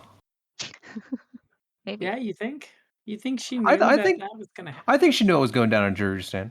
Really? Yeah. How? Well, we can't talk about that. Yeah. TBD. Okay. Okay. Ublala and Draconis' relationship. What do you think about it? I love it. Fun. Can't wait Yep. to see more. I'm making a heart with my hands. Jingles90 says some of this I think is still uncertain given what is published, but what do you make of Ruth and Good? They're an interesting standout character to me. I think we covered this already. We got it. Red Army says, which characters were you hoping would show up in Dust of Dreams but didn't? Which did you not expect or consider showing up who surprised you? I guess with the new characters, it's like the queen and the daughter. That was a nice surprise. Honestly, when people told me that wait till you get to Dust of Dreams when we get Jamal viewpoint characters, I think it was Hurin, I literally thought he was putting me on. Like, I was just like, no, Oh, I you remember don't. this. That's not real. They're all dead. I remember this. Well, no, not because they were all dead, but I was just like, Erickson wouldn't go with something that out of left field. Like, there's Except no then he also Jamal. gives us Ox POV. Maybe that was setting the stage. That's who I was missing this book. Ox I'm POV. gonna start telling new readers, just wait till you get to the Ox POV. Oh yeah, the ones are like when people are chiming in on the forums, you're like, oh, Malazan doesn't get good until X. It doesn't get good until the Ox POV. Oh my You god. just got to give it 8 books. I wish Honestly, Kalam was in this book. I miss him. yeah. And I did I was expect to expecting him. I did expect Ganowis Paran. That's Oh, he really wasn't in this one, was he? Yeah, he he was wasn't. mentioned. Yeah, they threatened that he might be there. Panda, Wow. when are you planning to start reading The Crippled God? Is it tonight? I do think I need a little break. There's quite a bit of emotions I'm still processing, but Mhm. maybe tomorrow. Excellent. Good. That's a great idea. I mean, it is kind of a cliffhanger, even though there is like a fairly satisfying ending. Yeah. My hot take is I would be fine with this as the conclusion of the Oh my series. god, if no. it was No. coming All to right. it. So my answer, I gave Kalam. My answer for unexpected, Talamandus. Oh, Yeah. Yeah. Honestly, I thought that he was with Quickbin the whole time until right. he showed up here. Yeah, you said. So Yeah. I wasn't expecting to fall in love with Tanakalian. Get out of Hey. here. Oh my god, get out of here. Crucify him. Um, okay, our last question from a new listener friend, called I Throw Things. This is a big question, and I don't think we're going to be able to really address it, but I think it's good for us to think about it and talk about it at, as we discuss Cripple God, maybe at the end. Steven Erickson is an incredible storyteller. In what areas do you feel he excels in comparison to other popular epic fantasy authors such as Jordan, Sanderson, Martin, etc.? And do you think he perhaps feels short in any category? Why or how? Anybody want to say anything? I think Steve writes Pillow Friends notably worse than Jordan does. I want Pillow more time to think friend. about this, and I would be more willing to talk about it next book. Okay. Yeah, I think it's a really good question, and it's it is something that we've kind of discussed in bits and pieces, but not as holistically. it is a really good question. The most glaring thing is probably not the best answer to this question, but I think his biggest strength and weakness is in comparison to Jordan and Sanderson, particularly, is he doesn't hold the reader's hand. Yeah. But I think it's both his biggest strength and Right. weakness. I mean, I when my friend was making fun of me for liking these books, I tried to get my best friend to read these books, and he like went off on me about how much he hates these books just from like No. the first book, and how he like will always hate these books. And we'll not get into them. And one of the as we were like having our discussion about it, I mentioned like how like really once you get to like chapter 5 of the first book is like when it gets funny and more cinematic and blah blah blah. And he's like, and I said that it's kind of like hard before that to like get into. And I forget what I said, but I said something about it where he went, oh, just what I want in a book, Christian, is a book that I can fail at reading or something like that. And I was just like, oh my God. Like he just like eviscerated me, and he like Oh my gosh. it was very funny actually, but it was like really awkward. We were both in the car, and he like blew up about. He was just like, "These books suck. They're boring." And he just like went off. He's like, "Normally you have good taste, but these are terrible." And that was one of the things he said is like, "Just what I want in a book, to be able to fail at reading it." And I was just Oh like, my "Oh my gosh. God, that is the most brutal thing anybody's ever said about Malazan to me." You should recommend Uh, Book of the New Sun. I think that something that Steve does incredibly well is he's able to mix up his styles. Mm, Um, you don't see it as much in if you just read the Book of the Fallen, but like Kark is a complete departure, and the God is not willing is a fantastic evolution of his style in the Book of the Fallen, I think. And yeah, the Bacalin Corporal Brooch novella is famously very funny, and he's able to just mix up uh, basically as much as he wants. And it's usually incredibly effective. I think that's something that he probably a bad habit is he likes to have characters ruminate. Yeah, I think he could stand to let actions speak for themselves a bit more. I agree. And like I do like a lot of the ruminations. I think that it could just be like scaled back like a degree or two, and just let the readers ruminate on the consequences and the implications of things themselves a bit more. I definitely agree with that latter point, and it's definitely for a short story writer, for somebody who's cut his teeth on short stories. This is one long ass short story. It sure is. It really is. You want to take us out?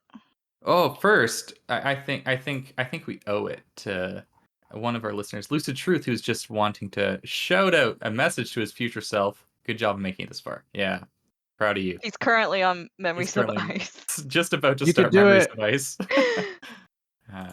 So good luck, Lucid Truth. If you hear this, congrats. Yeah, give us a shout out as well on the Discord if that's still around by the time you get here. All right. That concludes this episode. If you want to join the read along and or contribute listener questions, check us out in the Legendarium's Discord. You can find the link on the legendarium.com. Also follow us on Twitter at Green Tea Pop for updates and fun times. Check out the Legendarium podcast for Wheel of Time, Cosmere, Lord of the Rings content, and so much more. Thank you for our panelists, Ashman, Janath as a boy, and Befuddled Panda. I am Hurinfan. Until next time. See you later. Pew, pew. Bye. Night. Bye.